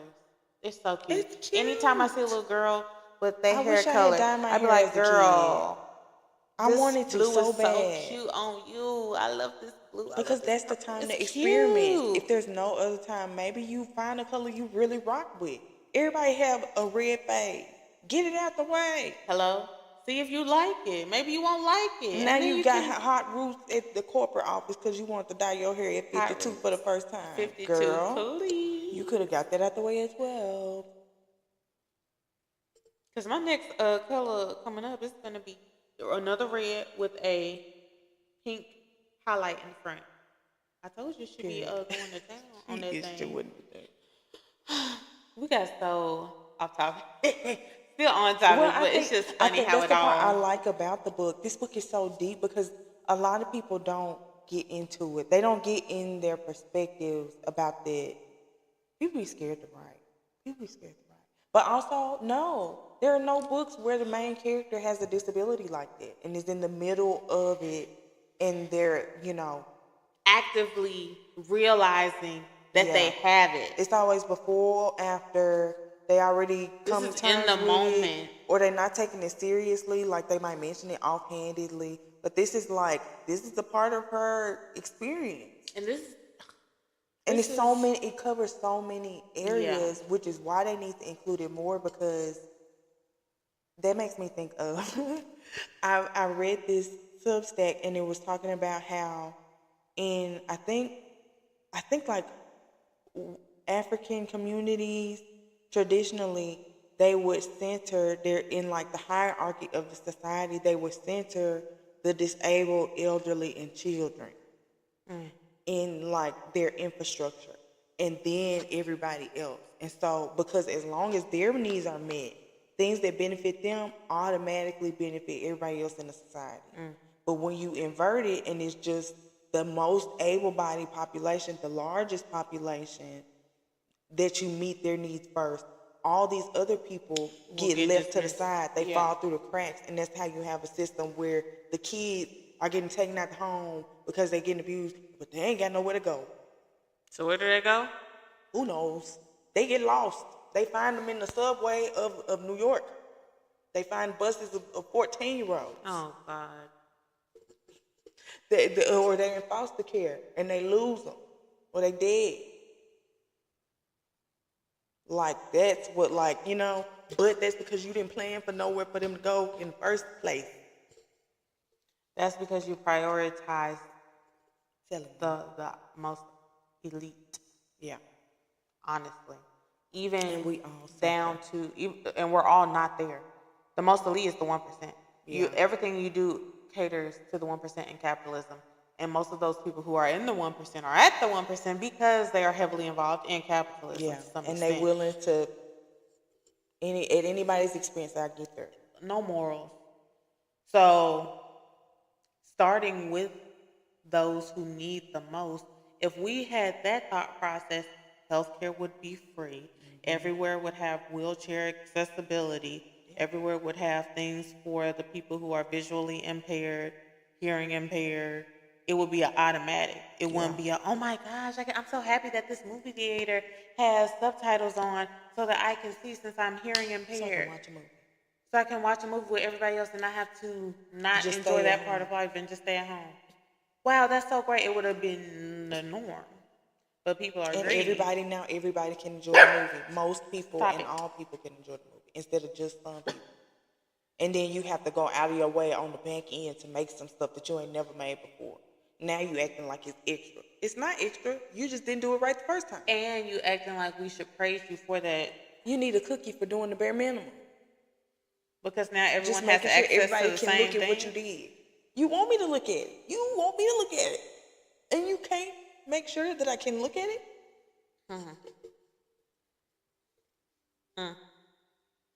Like that changed That's my why I brain can't for a little freaking. bit. I'm so sorry, and I really wanted to get back in the Sims, but again, that man bought that junk for $55 billion. It got to be nefarious. Then they made it worse, girl. Did you see that they just sold it to the Saudi Arabian government? I thought that's EA? what they was doing. Oh, that's the billionaire? Oh, I didn't know it was Saudi Arabia specifically. The people that got slaves, which we knew. But they very obvious, like everybody know. 55 billion on a That's game. and that's why they got On 55 a billion game? to spend on a game because they got all them indentured servants over there They finna put mind at it. control in the damn Sims. for the game. Yeah, 55 because billion they on already the started game? putting ads in there. Did you see that? No. On the little billboards inside the game. Shut up. Girl, You shut yes. up right now. Girl. No way. They already started putting freaking ads in there. Yes. They And finna people was see- like, what? Baby, they finna scan your eyeball. No, for real. You finna be 55 trapped in the billion- game. $55 billion. They finna steal your soul and put it in the game. Hello, they're gonna scan your eyeballs. They gonna start kidnapping people. That was the plot of the SpongeBob movie. They kidnapped them and they was cloning them and making them toys. That's what they gonna do with the Sims. Oh, They gonna Lord. start, you buy the game, That made you me the think Sim. of One Piece. There was an arc in One Piece. I forgot the name of the arc, but basically, some rich, evil government people, because it's very meta, were stealing people and children and turning them into toys. And all you had to do was give her a Give little. her one. She was like, ah! I didn't think about it. But yeah, turn them into toys. Yeah, that's exactly what they was doing. And, Luffy and his pirate crew sitting there horrified. That's what the Sims is gonna do. Turn them people in the. They trying to recreate it, but they trying to be on the side of evil. April Doy. Oh, They gonna turn everybody name Simlish. oh man, now we're gonna be standing like mother freaking Doodle Bob in this. Dude, about Yoing, and then they yoing. gonna jump out the computer. Uncle Jordan Peele stuff. Yeah, I cannot with the Sims anymore because of that. I'm like, 55 B with a B. My brain can't. So much. You could end world hunger with that. Baby, you could With make a 1 new billion. planet. You could just be right. Like- Ice scraps. You could make a new planet with 55 billion. My brain can't conceptualize that. You could never. I have a spend hard that. time conceptualizing 1 billion. Cause what is that like? Hundreds of thousands of dollars a day to spend, Just and you still wouldn't spend it all in your life. no. And it's like, yeah, having money is not bad by itself, but are people dying so you can have money? Yeah. Are the Amazon workers? Girl, Oh, Why Lee J was like, no. Yeah, Jeanette, she was saying that they was fixing, they didn't have no HVAC system in the warehouse. shut up. In a big old warehouse where And I I'm think moving home. He worked for like DHL or something. Warehouse. No HVAC system. So now they putting it in. It's smoke in the air. Hey. Yeah. It's smoke in the air. Girl, I'm not playing with you. Anyway, with your novel. But like he was like, yeah, but we just been breathing in smoke. Because at first they just had a fan. So while they welding the stuff in there, they still working. I was like, oh my God. He was like, it's better than when I was at the other place, the other warehouse. That's that better? was jet fuel. Oh. Because they was loading the planes. And I was like, oh, I didn't realize you were breathing in the jet fuel, but I guess if it's on, why are you loading it? Novel. Come here. Stop holding that barking. Oh, friend. And so, like, that's how you get billions. You don't have no HVAC system in your warehouse. And you tell them to keep working. You overwork and underpay people. Yes. And it sounds fine and then, oh, yeah, everybody's overworked and underpaid. Some of these people are, one, incrementally decreasing the conditions of these workplaces.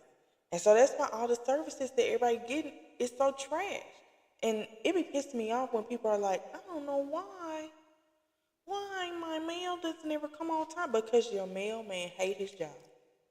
Mailmen used to love their job. They hate it now, and now you don't get your mail. What do you think? What do you think about it? It's related. But you want to be a billionaire. You want to be like Jay-Z. Baby, I ain't gotta be no billionaire. I would just like to not owe government any money. I would like to be free of bills or be able to pay my bills without batting an eyelash. Yeah. And I don't think I need millions or billions to do that. Just 100. I don't need millions and billions to live the life I would like and to be fulfilled and happy. Yeah. But I do need money. And we I ain't need getting it. it the way we should be. Yeah. Because the people hogging it. Yeah.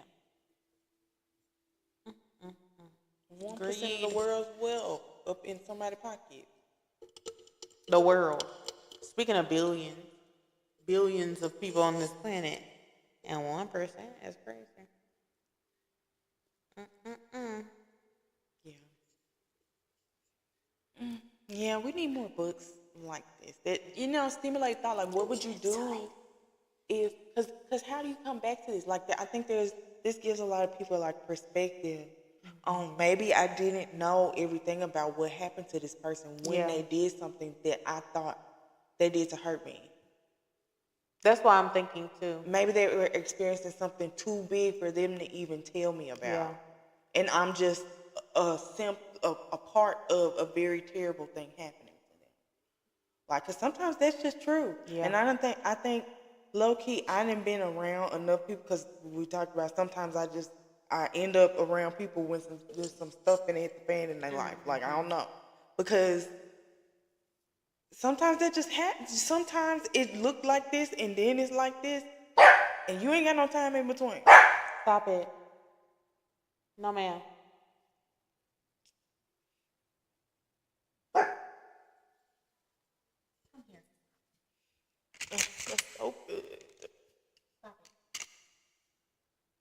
It's so good. It's so good.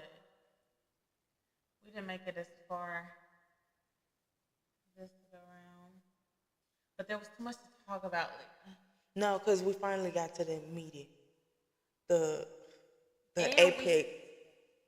Because it had to get somewhere. It had to. Which, I mean, I think we still, because we got to come down, the rest of life probably between now and then, how it devastates But even them. it went back to when she was 11. So we're going to get probably, like you said, Because maybe it'll some go forward. insight from probably the fire. Yeah. Or just the events leading up to the fire. Some We're gonna- behaviors before that. some Yeah. behaviors before that from her and her father. Right, parents, watching the parents' relationship. And so we might get some of his parents' relationship, him actually going through the breakup. watching that and how that affected his siblings, because that's the whole thing too, because he can't trust anybody. Yeah. You can't even, when you, I forgot about because his he rude grew up in brother. a war zone And his of rude religion, sister. because he had to grow up, because he didn't got disillusioned. And I love the way she used that word, because I love that word. Because that is like, the illusion is gone. Like, my dad's the pastor of the church, and he cheated on my mom, and everybody forgave him and was mad at her for being affected by it. For daring to show up because she was a reminder of what he did, because they know they didn't really address what he did. And he's a liar. Because you cheat, you lie. Hello? and so now this man of God is supposed to be the mouthpiece of God and my father, so he is the head of my household. Who I I have can't respect trust for him. as a pastor and a father. He do and say two different things. As a father, as the man I'm supposed to look up to, and as the man supposed to be leading and shepherding my faith. I can't trust this man of God because he's a liar. I seen him lie to my mama, me, the church. And dare I even say, like, there would have been a, not completely, but a semblance of a redeeming quality if he really made sure that she was protected through this. Right, because he could have done that. He could have taken account. That's where accountability comes in. And he said that about her, but you really projecting about your daddy, because your daddy didn't take accountability. He just went about his day. Because he knew he would be okay. He knew he would be fine. And now he got the woman he cheated with on his arm at as the first lady, reaping all your mom's hard work, working on the choir. The choir's so good. Baby, come be. Just kidding. It definitely could be anybody. You would have to look at me. You would have to look at me. You and her. And it probably make the wife uncomfortable too. As it should. You should be uncomfortable. You're ashamed. But instead they flip the shame on somebody else. Why are you here? You making everybody think of the stuff. What? Which is crazy, because if anything, the mistress should feel uncomfortable being in the church, because you broke up a happy home, even though most of the blame should be on the pastor and the man for his choice to ask the married man, because she had no ties, no loyalty to me. However, you're prancing around the mistress in everybody's face like the first lady. Parading her I the wish freak I around. would sit there in the congregation and be like, there's Okay, we got a new one. She got here. Well, she here, well, praise God. But you can't question the man with God on the main line. You can't question him. And if he said it's fine, then he can't be the problem. So now who the problem? It's her. Well, he didn't say she was the problem. Where his responsibility should have That's stepped where his in responsibility to protect her, because even if you make this mistake, you could have been a liar and a cheater, but not a shitty person. Yeah. And that's where you get a disillusioned child. That's where you run people away from the church, from your home, from your family. You could have taken accountability for that mistake. Because you know you're wrong. Been sorry for that mistake. Understood that she was not going to take you back because you did break that trust. And not punish her for not getting over it, because she's still mopey about it. Yeah. So honestly, they could have not been ostracizing her, but just because she's not bouncing back and acting like nothing happened, or bringing up the fact that she at the house, or no, she didn't even get the house. I think he put her out, didn't he? I don't remember. But she didn't get to keep nothing. And so just punishing her for not just shutting up and taking it. Because he's a public figure. They do that with politicians too. Yeah. And it's like that cognitive dissonance, and you gotta shift the blame. And then you scapegoat the brother and her. Oh, well, she just won't get over it. He just won't get over it. No. Get over it. He has a very valid issue that nobody talks about. And I'm shocked that y'all are more mad. But it shows me that you ain't got no morals either. No. Because what do you want to... Because some people will do anything to keep that sense of, this is the world. The world is the church. Neither one of them left. Neither one of them went to school. The world is like, this is what my dad promised me. This is the only thing that he said I had. This is the only thing he got to pass down to me. what does my family have to give me if I can't have the church because he ruined it? I can't take all that. When this happens, they're kids. So they lock in, okay, well, anything kids will find a way, then you become an adult and you never dissect that because why question the man of God? So you have cemented this childish understanding of what your daddy did being okay because he was your daddy. And the pastor. Because there's also this sense of hierarchy in the church and religion. You can't question him. So as a Christian, being one of the elite in the church makes you an elite figure in itself. It's hierarchy. So how you gonna call I want to be tied to that because that's status. That's privilege, yes. And privilege. And I don't want to lose that. I would be losing my entire world in a high position in the world. I'm the pastor. I'm a PK. Correct. We mess them PKs. Correct. You know how they act. Everybody done mess them PKs. And you know how they act. They be the worst one. It go to their head. Because they get treated like they're infallible because the pastor's just going to take up for what they did. And who's going to question them? And everyone's going to take up for anything the pastor did. That's why they be messing around with little boys and little girls. Yeah, because nobody's going to say anything. We got pastors in Memphis that them big churches, they done fled other states because they was touching kids. Nasty mother. But when you're in the church. Was that High Point? Yes. It was. I was like, what? What? You deserve to get a stake stoned through your heart like a fucking vampire. Yeah. Witchcraft. Right, honestly. All the witchcraft. All the options. Nasty. Anyway, they treat, the church is treated, it's a hierarchy. It's another institution with a hierarchy, like a college, like the government. It's the institution. And what he gives with his siblings is that their morals lie with the church. Yeah, because they haven't divested from lie with what's right and what's wrong. Yeah, it's just, is that the church? Is that going to go well with the church culture? They don't want to because they don't want to disrupt nothing. Correct. And it's like, that's more valuable. That peace, that harmony is more valuable than the truth. And that will divide a family. It's more valuable than reality. Reality, yeah. Because if the only place I go is church, I'm cool with that. I don't even leave the house. The only time I met with reality is my brother, and I can just tell him he the black sheep and he needs to shut up. And he's just making people uncomfortable again, which is normally just what the black sheep. This is normally what people who are the black sheep have been doing, just telling the truth.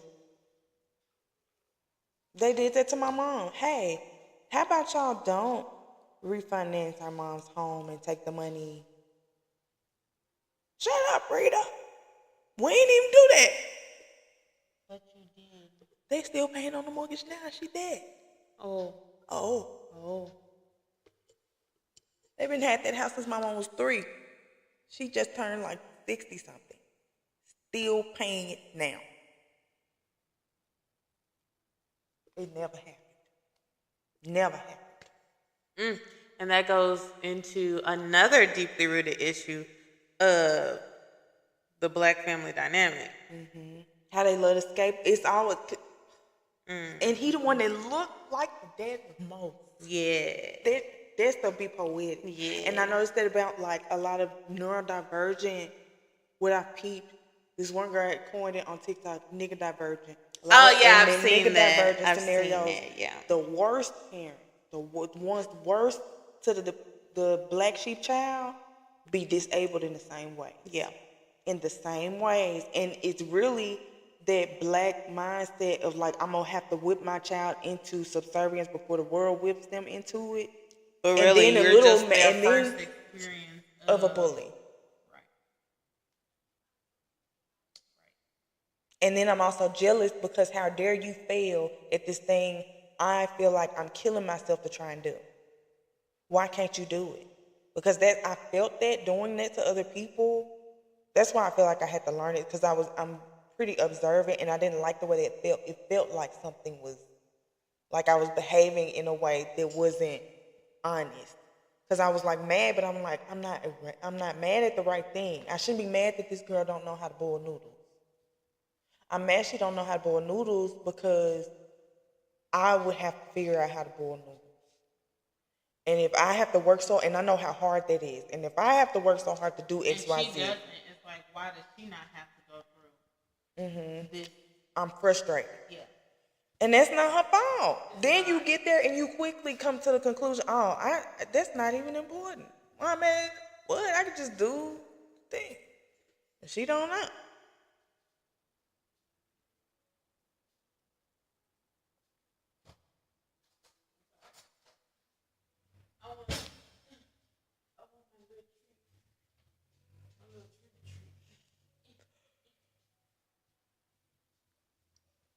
Yeah. Oh yeah. The black people being so hard on their kids. And like this, and then you think about how underdiagnosed black people are with illnesses, mental and physical. Yes. Yes. Okay, I need to go to the doctor now. How much of that is these people being as mean as their parents were, as mean as their parents who were sharecroppers were to them for their disabilities? Because you got to get this together or they gonna kill you. Yeah. You can't be neurodivergent on the field. You gotta be quiet. You can't be doing all that humming. You can't be stammering. Be still. Don't talk. Be silent. Sit there. Because if they see you, they might sell you. And so how much of that, and we don't know why we're doing the things. So you think it's something else. You just know it's drawing attention to you. It might cause distress for you in public for whatever reason. I want you to stop. Please. Please. You're distressing me because I don't know what to do because they just told me to stop. I don't know. And then you never get to investigate it. You never get to learn about yourself. And then you're emotionally stunted. Yeah. And you don't know how to handle yourself. And then all you know how to do is tell people shut up, or you get violently angry because you done pent up every emotion since you was 3.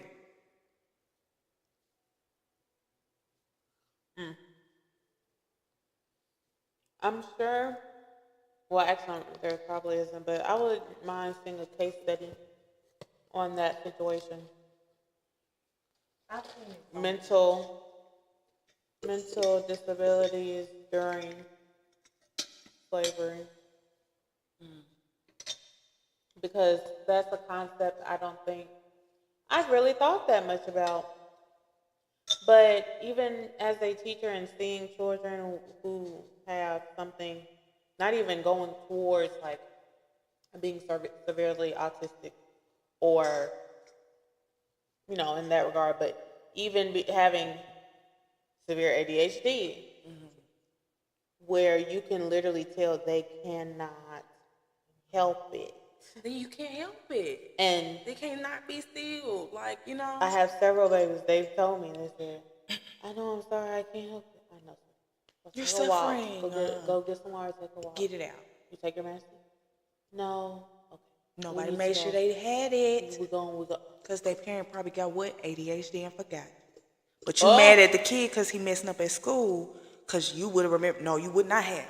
Because you was late for work this morning and that's why you forgot. And you late every day and you finna get fired because they don't give you no tolerance because you grown and in control of your actions and now you're taking it out on your kid.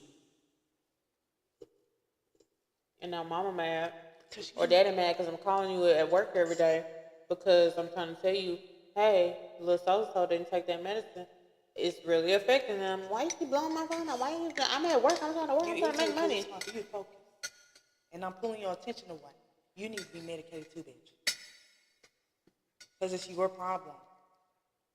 I'd be like, oh, can you do this one, finish this last question and go sit on the bench in the comic room and get you a book and lay down and read this book and lay down. Can you do that? Okay. Because it's painful to be understimulated. Like a lot of people don't know, like when they be bored, they think they angry. Because you unsettled. It's like, kind of similar like bees. Like some people describe ADHD like bees in your brain. Like you just. That's what it looks like. It feels like it. Like I just. That's what it can't looks like. It feels like. As someone who hasn't experienced it, seeing them, like, I mean, laying out in the floor. I'm in the middle of teaching. Laying out on the floor. Ah! Hey. It just come over you. Hey. I just got Can to you scream. stop, please? Okay, sorry. Thank you. Can you sit down for me? Okay, yeah, I'll sit down. Okay, thank you.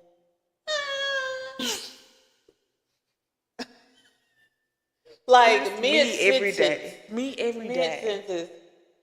I'm like, come here, let's. Like, okay. We're gonna get Dean to go to your house and get which they have. That's real. We have a situation with their parent now, to where if they don't take it at home and they come to school, he gonna go get it. He has permission to go to their house and get it and give it to them. And you know what? That the parents have the mama's the baby. The mama's the baby. Why you keep forgetting to get this boy his medicine? You disabled. He disabled. And when I say I see it, I would see it. Like it would be that, and then it was so, and then you would just see, and then he worked. And then I look at his work, I'm like, oh my God, this is great. This is amazing. This is exactly what I needed from him. This is exactly what I needed. He's so still playful. It's not one of those things where it took away all personality. But when he take the medicine and it start working, immediately. I mean, you see, like how you feeling? When I started taking the medication, can I finish? Yeah, you absolutely finish your work. I'm sorry. Yeah, you should. Yeah, I would love that. Like, it's involuntary. So then I'm thinking, wow, what about those babies who had that during slavery, where they just can't help it? What do? Give them alcohol so they can go somewhere and fall asleep so they don't kill them? Some herbs, some kind of herbs. They would do herbs. Yeah. To calm down. Some medicinal, something. They would figure it out.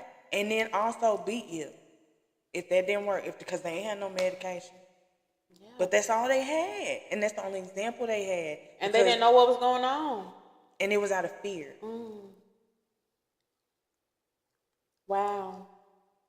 Yeah. That's interesting to think about. This layer of Oreos. Real sweet. Real sweet.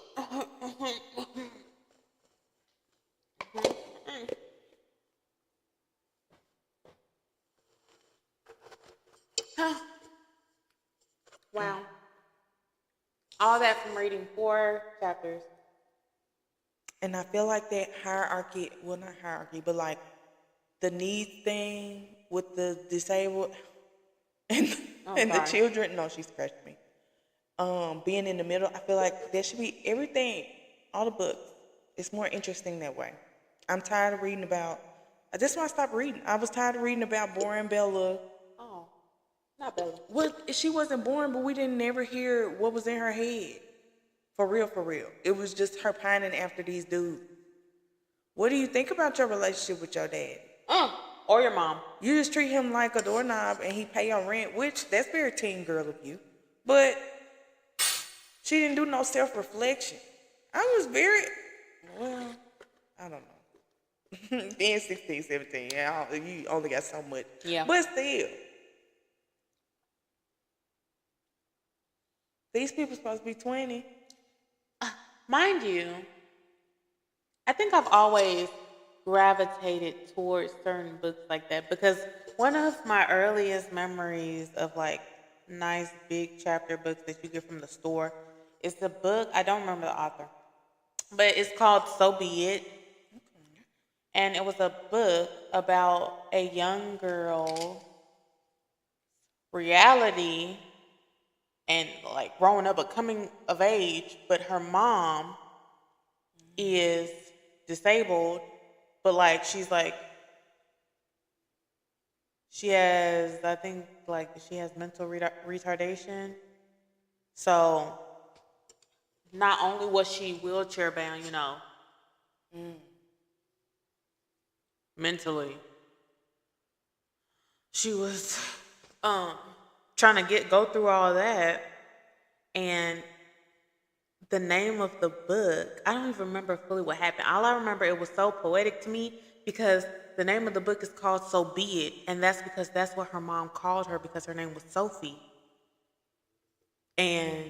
Or Sophia or something. But her mom couldn't. Dang, she couldn't articulate it. Couldn't say her name. But it was so profound because the story was basically like letting, one, she had to grow up quickly because of this. She was a child, a young teen. And think of that's the age of bullying and all this. Yeah. The meanest age. Yeah. And just letting life being like, this is what I've been dealt, so be it. I love her regardless. Like, it is basically like it is what it is, and I'm gonna make the most of what it is. Yeah. But also, that's what her mom called her because she couldn't pronounce Sophia. And it was I sobbed. I remember crying, and I remember being like, wow, that book did a lot. With, I don't know, friend. That was a good book. It was a good book. That sounds good. But I like that kind of writing. Twilight was great for cute little romance, teeny bopper me. You know? And Twilight is, I think, at the high point of those kinds of books. But there were worse books. More poorly written books with the same kind of vibe. Baby, and I know exactly what you're thinking of. What's the name of that book that we talk about? Because it had so many editing mistakes. I don't even know. Yes, you do. Because I think it was a series. It was magical. I don't think they finished it. We've talked about it before. I can't freaking remember it right now. But there were so many grammar mistakes. So much, like, misspelled words. Places. It was just a hot mess. Need. Are we talking about Need? Am I thinking of Need? No, but I remember I read a book where I couldn't stand it around that time. I did like Need. That's why I'm like, I don't think it was Need. It was a book. It was in that same time period, but we talked about it before, and it was a series, and it was magical, and I can't think of it. Why am I thinking of, like, Angel Wings? Like Falling? Something like that. I think I wanted, because I tried to read it, and it was something like that. Terrible. It was angels and stuff? Yeah.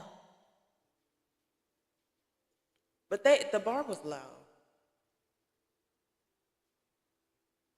It was so bad. Listen, I also was very intrigued by Toni Morrison at that time, just because of my AP English classes. And they read Toni Morrison in there? Yeah. Dang, what y'all read? We got to pick. And my slow self, what did I pick? Pretty sure I picked like Beloved and The Bluest Eyes. So I just wanted to traumatize myself. I'm scared to be Beloved. Baby, it was traumatizing. But I watched an interview about her talking about Beloved. Oh my God. Because I would never read that by itself. I was like, yeah, I don't need to see that. But her describing it, what was it like? An impossible situation with impossible choices. What do you do? Baby, I don't know. Every choice is wrong. So what happens next? That's a story. She's a fun, like, I love Toni Morrison. Because that made me write that, Doing the Impossible, that Substack that I wrote. Because I listened to that, and she was talking about Beloved. And I was like, wow, that is what we need books for. Like this. That's an impossible situation with impossible options. You are given two impossible things. Try to explain yourself. Stay. Risk him picking you up and putting you out. Or getting violent like the other dude did. But you really want to explain yourself. But you're also still manning. Or so leave. You can't explain yourself. Or leave. So you can't explain yourself right now. It will take time. You could probably fuck it up some more. So you leave. do you talk to him again and try and think that he can understand what you're talking about? But you know she won't now that she knows what it is, because now that she's correlated it with her father, Illness, and she now said she wants to stay away from him because she don't want what happened to her mama to become what happens to him. And that's an impossible situation. Impossible situation. Stay in school Okay, and try mermaid. to suffer some more. Just majestic. My butt was falling down. Just majestical. But stay in school some more, try to push through like she wanted to do, or take a break. Impossible. Either way, you prolonging your last year again. Again. You a super senior. Which people have a term for that, so it's embarrassing. Right. But it's really not, because it's school and it's made for you to get off track and stay life longer. be life. Who said you got to finish somebody in 4 years? judging you for that is projecting. They don't even know what you want. Because why are you in my business when yours is right there? You got something else to focus on. You got to be bored. And that's impossible. You can't know what you'll do in that situation, how you feel, because that's really like an in the moment kind of thing. And sometimes you choose wrong. Yeah. Or sometimes you change your mind right after you done did it. And it was right at the moment, but it was wrong the next moment. Impossible situation. But it's the romance, so they will find their way back. And I'm excited for that part of it, because I want to see. Because it's been 10 years, bro. You know how different I am as a 30-year-old currently from what I was like as a 20-year-old? And we find our way back to each other, and you saw me at my literal lowest moment in all of my life. Because technically, since she's so acclaimed, we can low-key say or think that that's probably the worst it got. Correct. She immediately kind of And that's got what the I'm help thinking. she was supposed to get. She was properly diagnosed. Yeah. With a doctor who cared about her well-being and success. So she probably made in sure navigating she got the this new steps. reality. And she was able to flourish the way that she was meant to. That's what we can assume, because again, she's acclaimed now. They sought after her for her accolades. She got some notoriety. Like,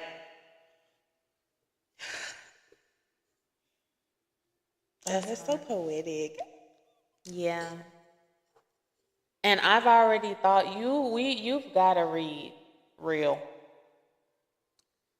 The prequel, not prequel. Especially because they in the background hating each other. I'm gonna be giggling. They in the background hating each other the whole time, but you can tell there's tension. Yeah, and you're like, what's that? You can tell it's a.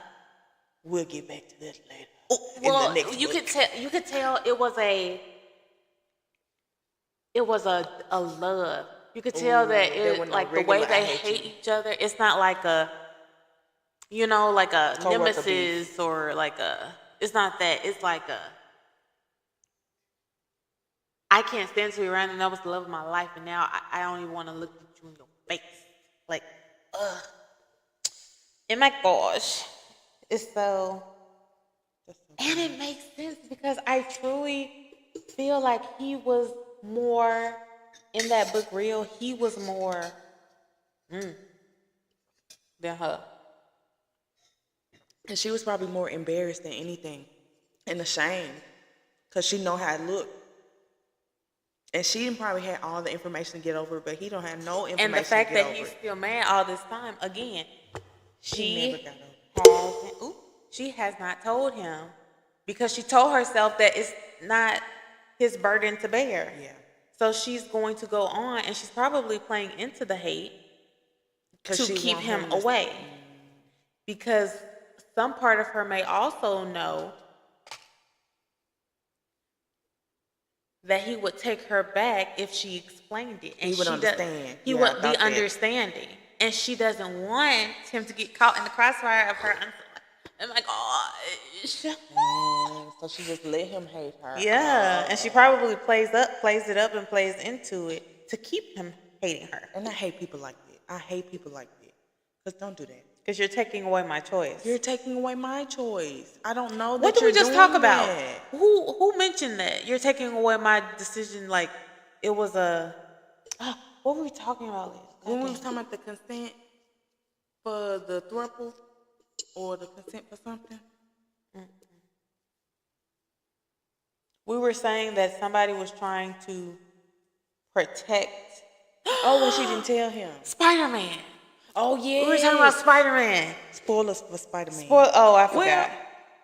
I don't know. Spoilers, potentially. So, yeah. Spoilers for Spider-Man. Log off if anybody's watching Yeah, and you close don't your want to ears. close your earballs. It's a spoiler for Spider-Man. Girl, He thought he was protecting her. he by was not trying to saying protect her by Because he not thought saying she it. would be in danger.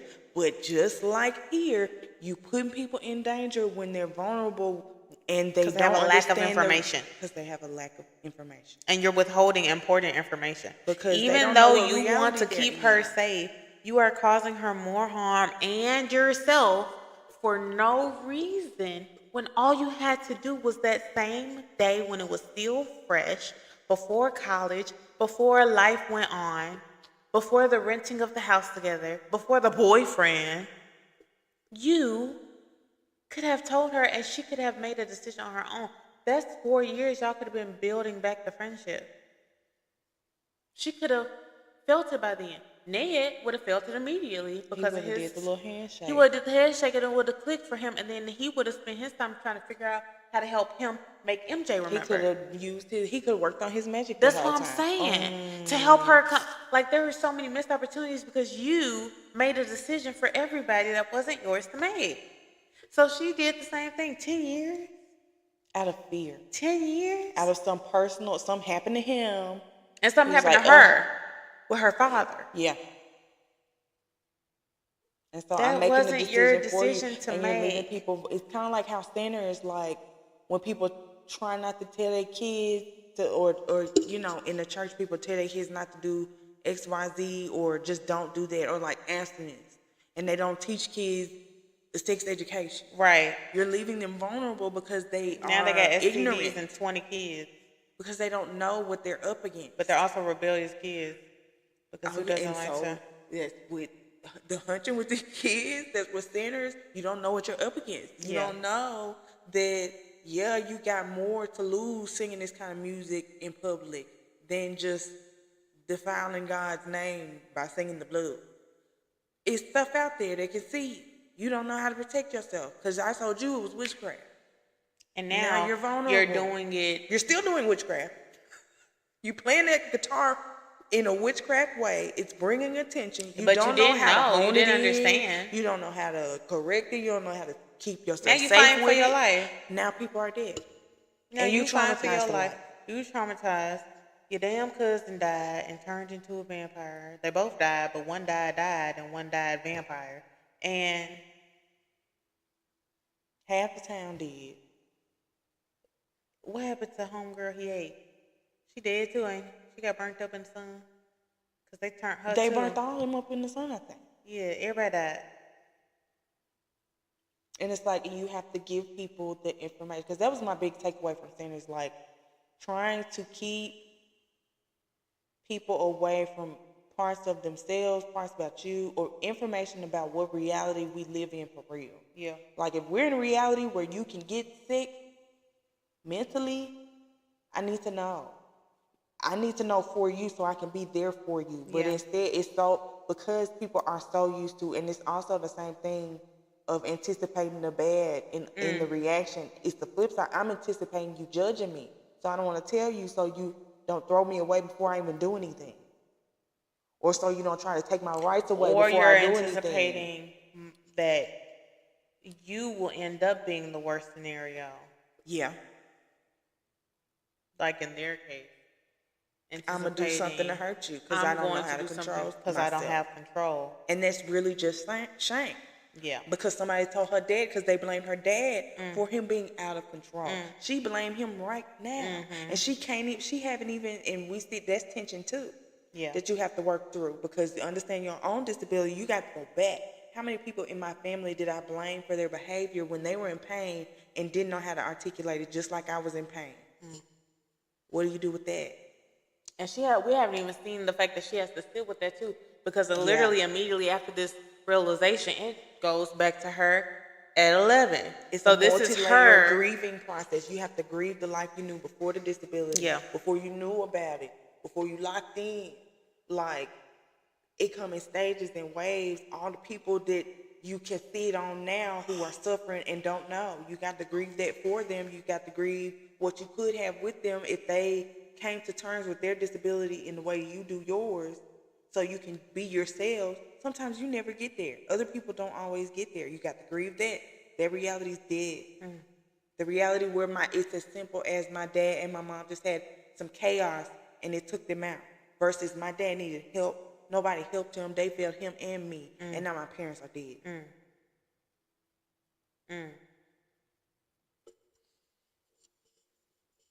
Yeah. That's deep. And so yeah, she is haunted. Like that's haunting. Ooh, but that's like beloved. She was being haunted. 20 more than you would love this book, probably. She would, for sure. It's her being wrapped up like a burrito. Girl, she pulling a bird. She,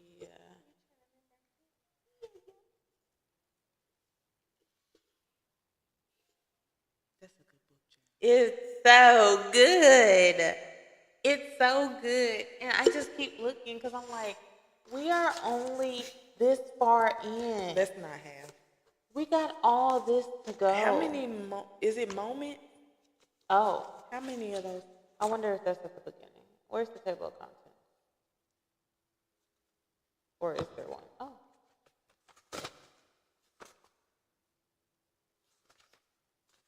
I wonder how she came up with her name Verity.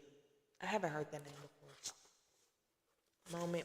Oh, that's the Moment 4. Dang. So this is moment 2 and 3 in 1. Oh, yeah. This is how big moment 2 is. I'm weak. So it's literally, with this Oh, I stand, see. It's one chapter. let me tell you, this is just her childhood. And then movement 3 is going to be something just beyond. Movement 4.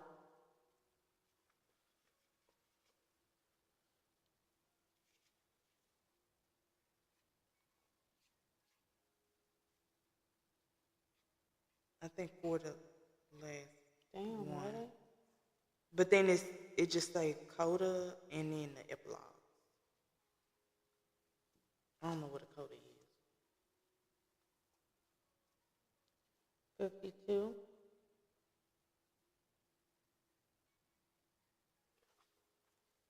Yeah, coda. Yeah, epilogue. I guess coda is, I'm assuming, multiple epilogues? Because it's epilogue.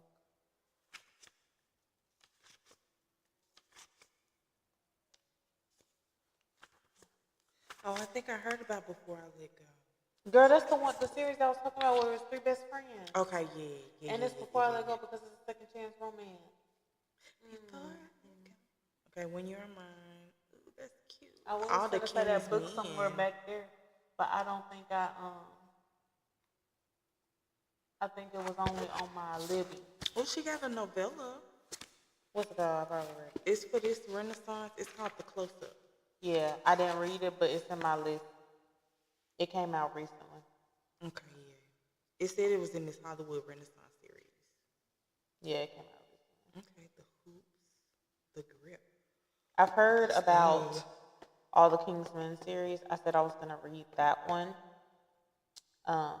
I wasn't focused on. I'm possibly going to look in the Bennett series, the Skyland series, because that's like the bougie Atlanta. So they all thrive in their respective areas. Very best friends. I don't want to say Yeah, she just did. And this whole book,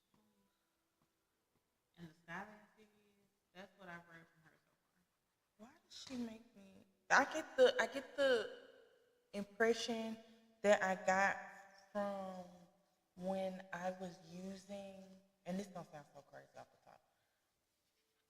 What was it called? Honey pot. Okay. The honey pot like wash. When she had the little blurb on there where she was like, she got it in a dream from an ancestor on like how to heal her BV. Oh. And like she put that on the feminine wash and she was like, that's how I got this recipe. Came to me in a dream. I was like, I need to Because And it was the only thing that I could use. And then I don't know. I get that, like, like and then the this way is that she described how she came to the book, I feel like it's in the same family of like, kind of like divinely inspired vibe, you know, like ancestor led. I think that's what it like. It's people behind this, just like that's why I don't know, man. This is powerful stuff. because it's simple, but it does what, and it sparks I felt so something in your mind. by real. I 100% want to read that book again. Matter of fact, we can read it together. I'm down because I do Because want to I read want a it. physical copy. Because, you know, books I really, really like. I need a physical copy. And I also need to get a physical copy of She's so pretty. Love Song Curriculum. Wow. Because that was mine. Yeah, no, I follow her on TikTok. I did not. I follow her on TikTok. Girl, that's why I get the Angst. email. That's a good word for I that. get email too. Angst. Yes, that's giving angst. No, you know what? Because a lot of people lean on corny tropes for angst. And I need some, like, give me something that's going to make my heart feel like it's clenching. I'm clenching. And that's what, Yesterday I spent all day reading, and it was I don't know if you're familiar with Megan Quinn, but she is very much so known for her really good spice things, really good spice things, and reading that book that I read, which was something like Till the Summer is Over or something like that. It was a cute summer spicy book. Going from that, and I'm like, oh, I love that. That was such a nice book to this. Not the same. It's meaty. It is, like, this is a book with a soul. Like, you know, like a story. Like, this is a universe where I feel like I dipped my toe into somebody's world. This is somebody's life. And This is somebody's life. that's what I want. And That's it's what I somebody's want. real, raw, unfiltered life. From the aunties, the glance, because she's not letting you know everything. We're just literally watching it. And I love that because I used to think that I wanted like, well, I guess that it took me a long time to understand that about books or like even TV shows. Like, they're not supposed to have 100% of the information. Yeah. And so they're missing stuff. Yeah. And being able to pick up on that in the story without giving it away, giving away too much. Yeah. That's such a fine line to treat it. Because it can be you can just start confusing people. Or alluding to a whole bunch of stuff that you don't come back to. Or not explaining stuff that you think I should so get. Annoying. But I can't didn't stand get. you mentioning something that seems You forgot the loop. crucial, important, pivotal, and then you never, ever bring it back up. Don't piss me off. Because why'd you say that? And to be fair, and again, I'm not hating on Megan Quinn because I got several of her books behind me. Because from now and then, you know, I like a good, you know, but that substance, even though there was some level, it was like I locked in a little because it was a fake romance, you know, fake dating trope, fake marriage trope, and it was some weird freaked out summer camp for failing marriages, like a marriage couple, and it was real crazy and real corny and like quirky, and I caught myself reading it and being like, this is really foolish. I'm reading a bunch of foolishness, but Foolishness is funny. like it was a chance for her through this fake dating trope to express her sadness because she was divorced. She's 29, divorced, and had to pick up her life and move and carry on like nothing happened, and wasn't given the space to properly grieve that marriage and understand how badly it messed her up because of how her husband treated her so poorly. So she was very wounded. And this random guy, like her best friend's brother, swoops in and he has his own situation because his dad got very sick and his mom cheated on the dad when he was sick. Then his dad died and the brother caught the mother when the dad in the wheelchair sick at his dad's best friend's house, ripping each other's clothes off. Oh, that would piss me off. And then the brother was always bullied because he was gay. Oh. Or is gay. So he, after that situation, wanted to take himself out after the dad died. And so he was so attached. He sold the app, became a multimillionaire. So now he just be doing stuff. And he was like, oh, I'll be her fake husband. And she's like, but you don't know me. He was like, well, my brother cares a lot about you. So if you really need help, I'm down to help. And of course, through the whole camp, they fall in love and they hear each other's story and whatnot. But I'm glad I stayed to that part because there were parts at the beginning that just seemed very, very foolish. And I was like, what I'm reading has no substance and it's too long to be foolish for this long. Like there has to be. Yeah, I don't want no foolishness for 90% of the book. The foolishness stopped happening towards the middle.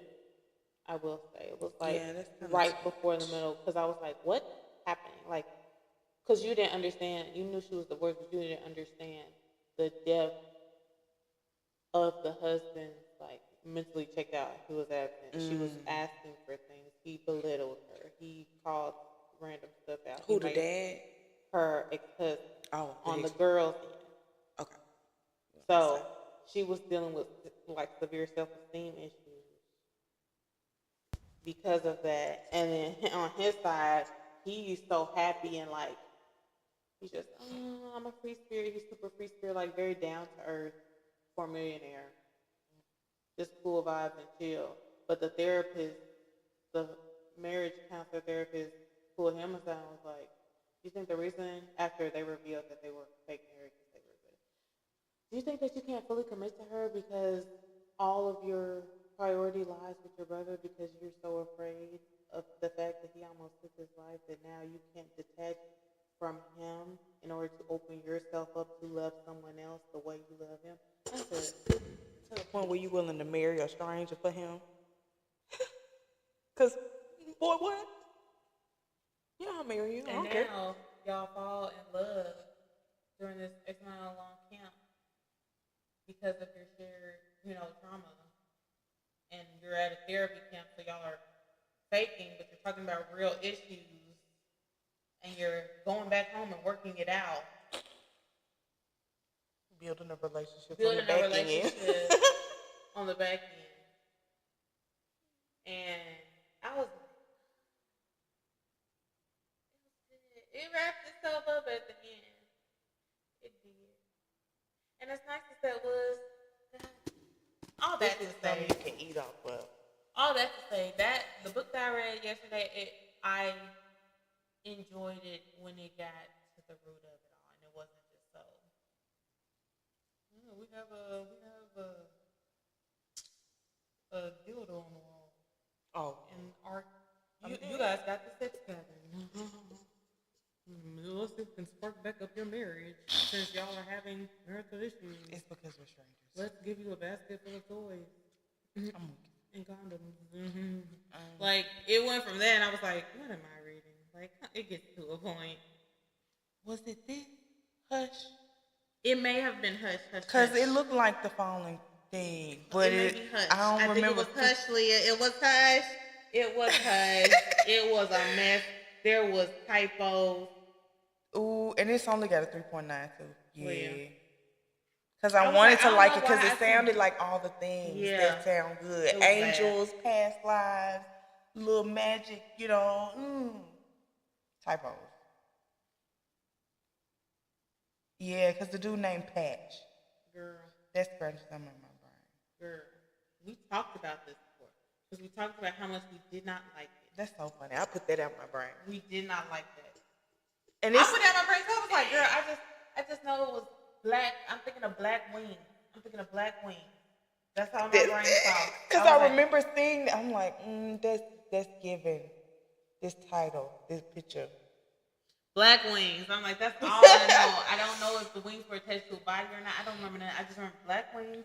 It was some weird obscure name. That's why when you said Fallen, I was like, Fallen maybe. Because I knew, it was like a short name. I knew it was a short name, but yeah, it was definitely her.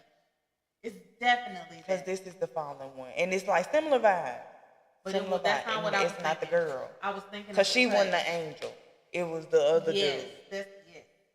Because it was so empty. And even the Fallen series, and they tried to make that into a movie, and it was so like, the only thing that was driving the story was that they were irrevocably in love at first sight. We don't get to know why. Or you wait until the very end, and then you still don't explain it. It's just some fluffy stuff like, they was helping together. Okay, let me say something. I would rather have the whole book of them being enemies. We talked about this too. I'd rather the whole book of them being enemies because that adds interest. Yeah. Gives me some strife. At least they got to know each other. Gives me complications. Give me that. Don't give me, they're in love. We don't know why, but they love each other. They will die for each other. It's like, what for? Now you're being reckless. We don't know you. You haven't built a relationship with us.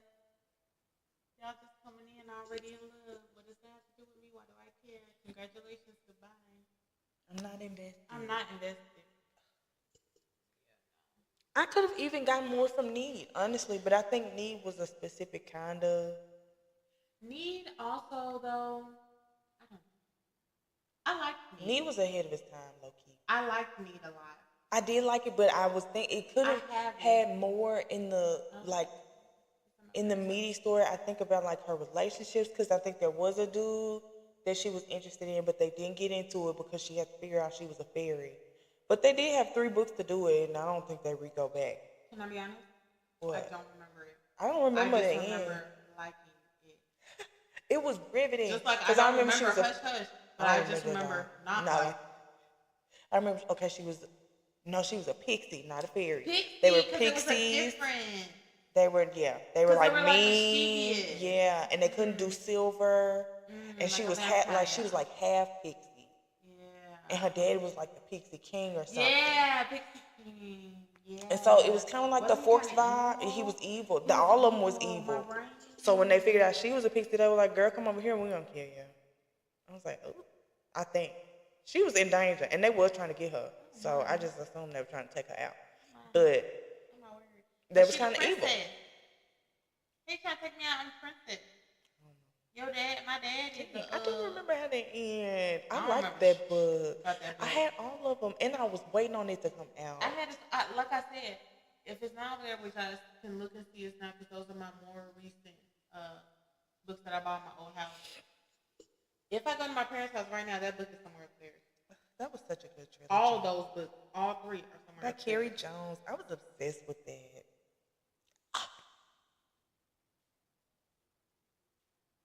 Oh, yeah, because her name was Zara. I have no concept of time or nothing, because I don't have my phone because it's up there. It's 7:47. I didn't even remember this part. My brain remembered from here down. I was like, yep, I remember some twigs, and Need was in gold. Yeah. There were so many books. What a time. You're avid readers. Yeah, we was going through them. Okay, you ready to wrap it up? Yeah, because if we start getting ready for vegan. Yeah. I got to work. Okay, let me go back to my place. Yeah, let me go ahead and on chapter 18. Our goal should be like 18 to, I don't know, friend. We'll be having so much stuff, but definitely reading moment 1 and 2. Because then it's moment 4. And we should definitely aim to get into moment 4. Yeah. It was just the meaty. It was just the pivotal point. So much to be talked about. I said we tried to get through 25. Because then we'll be in the 200s. Okay. Or 26. Wait. Why did that just skip? How long Yeah. Try to get through 25. That's page 204. And then at least we'll be in the 200. That's this much. You think we can read this much next time? Yeah. Can we read more than that? We're going to stop and talk. That's the thing. It's so good. Oh my gosh. I wish we could do more days a week. Because I want. Because what happens is, I'm like, damn, that's good. This is a book where I would sit in bed and stay up till 3 o'clock in the morning. Yeah, because it's so, like, it's juicy. Yeah, I feel it.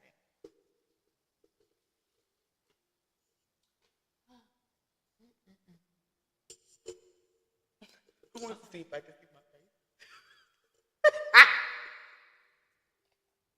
With that being said, because clearly she's playing games. Okay. We are going to end here. Like we said, we ended on chapter 18, I believe.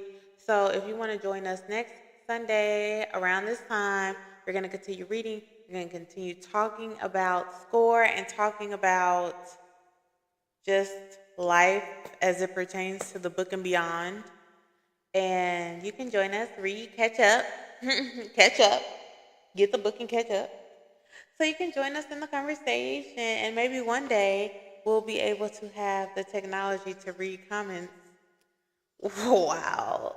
While we stream, because right now my phone is over there. So We'll get there. we'll get there. I hope y'all have a great and amazing and wonderful night. And see you next Sunday. Bye. Bye. And this has been Doing It for the Plot Twist. Wait. Okay, love you. Bye. Bye.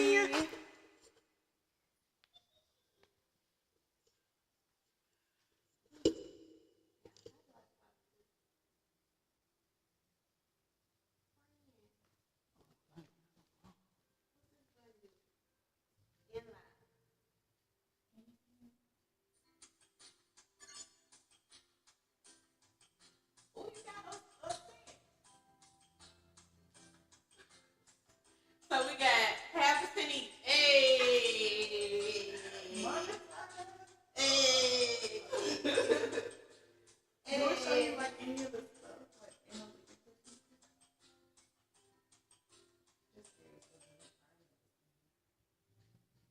okay, you have fun with you. You got some comments? Oh.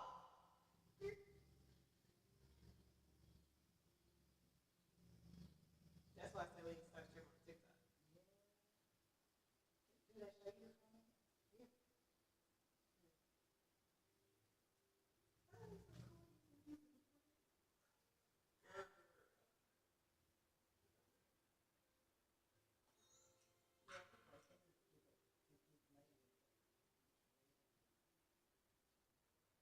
Cause that Apple can come out with one. Go pick two out. The Apple one is it's like round. I know, and so I don't want to go live.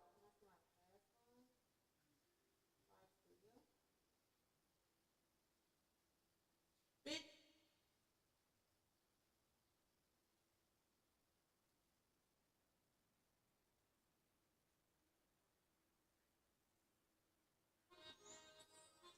There's gotta be a way to.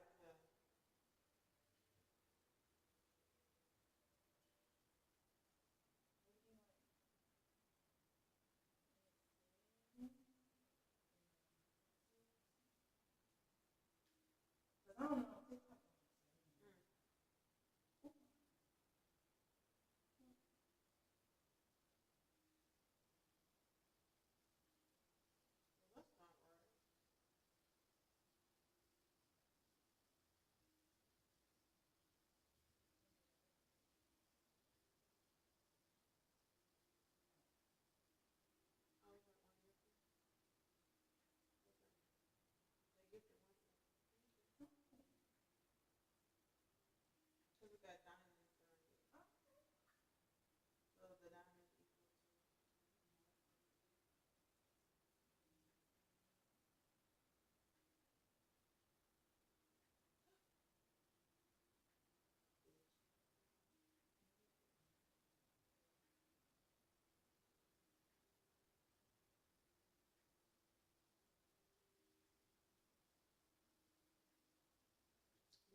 Girl, we're gonna save it till it's at least They probably 20. Probably not. And then when it gets, oh yeah. 'Cause-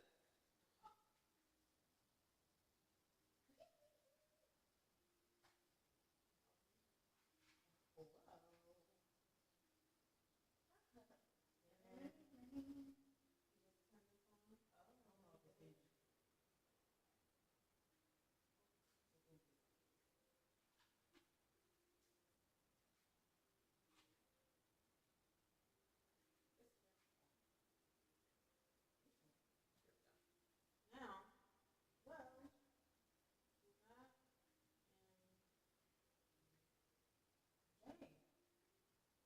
So what you were finishing? Yeah.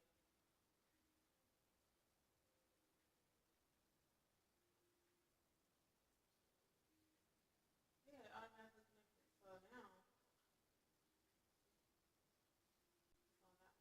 Oh, dang. You see the little box?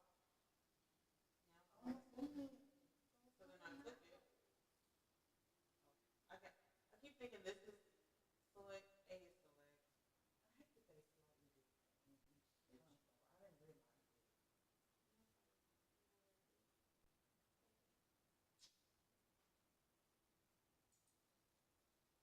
So this is me for 2 hours and it's all gone because I did this and I pressed record and you can start recording mic and media and then you can do this. Is that a part of this thing? Or what? I can do that without this. The phone. Like, And so you're recording with audio while you're playing. Well, you're recording your screen. That's perfect for opening. literally, that's what I was trying to do with it. Because I would want a screen to pull it.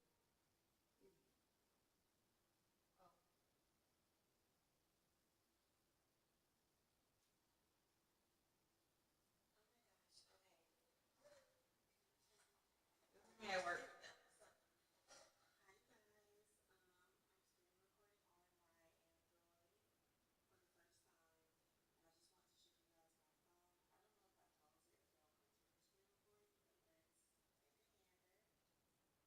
And that's the end of the video. Because I closed it and started recording. So then I made a new video.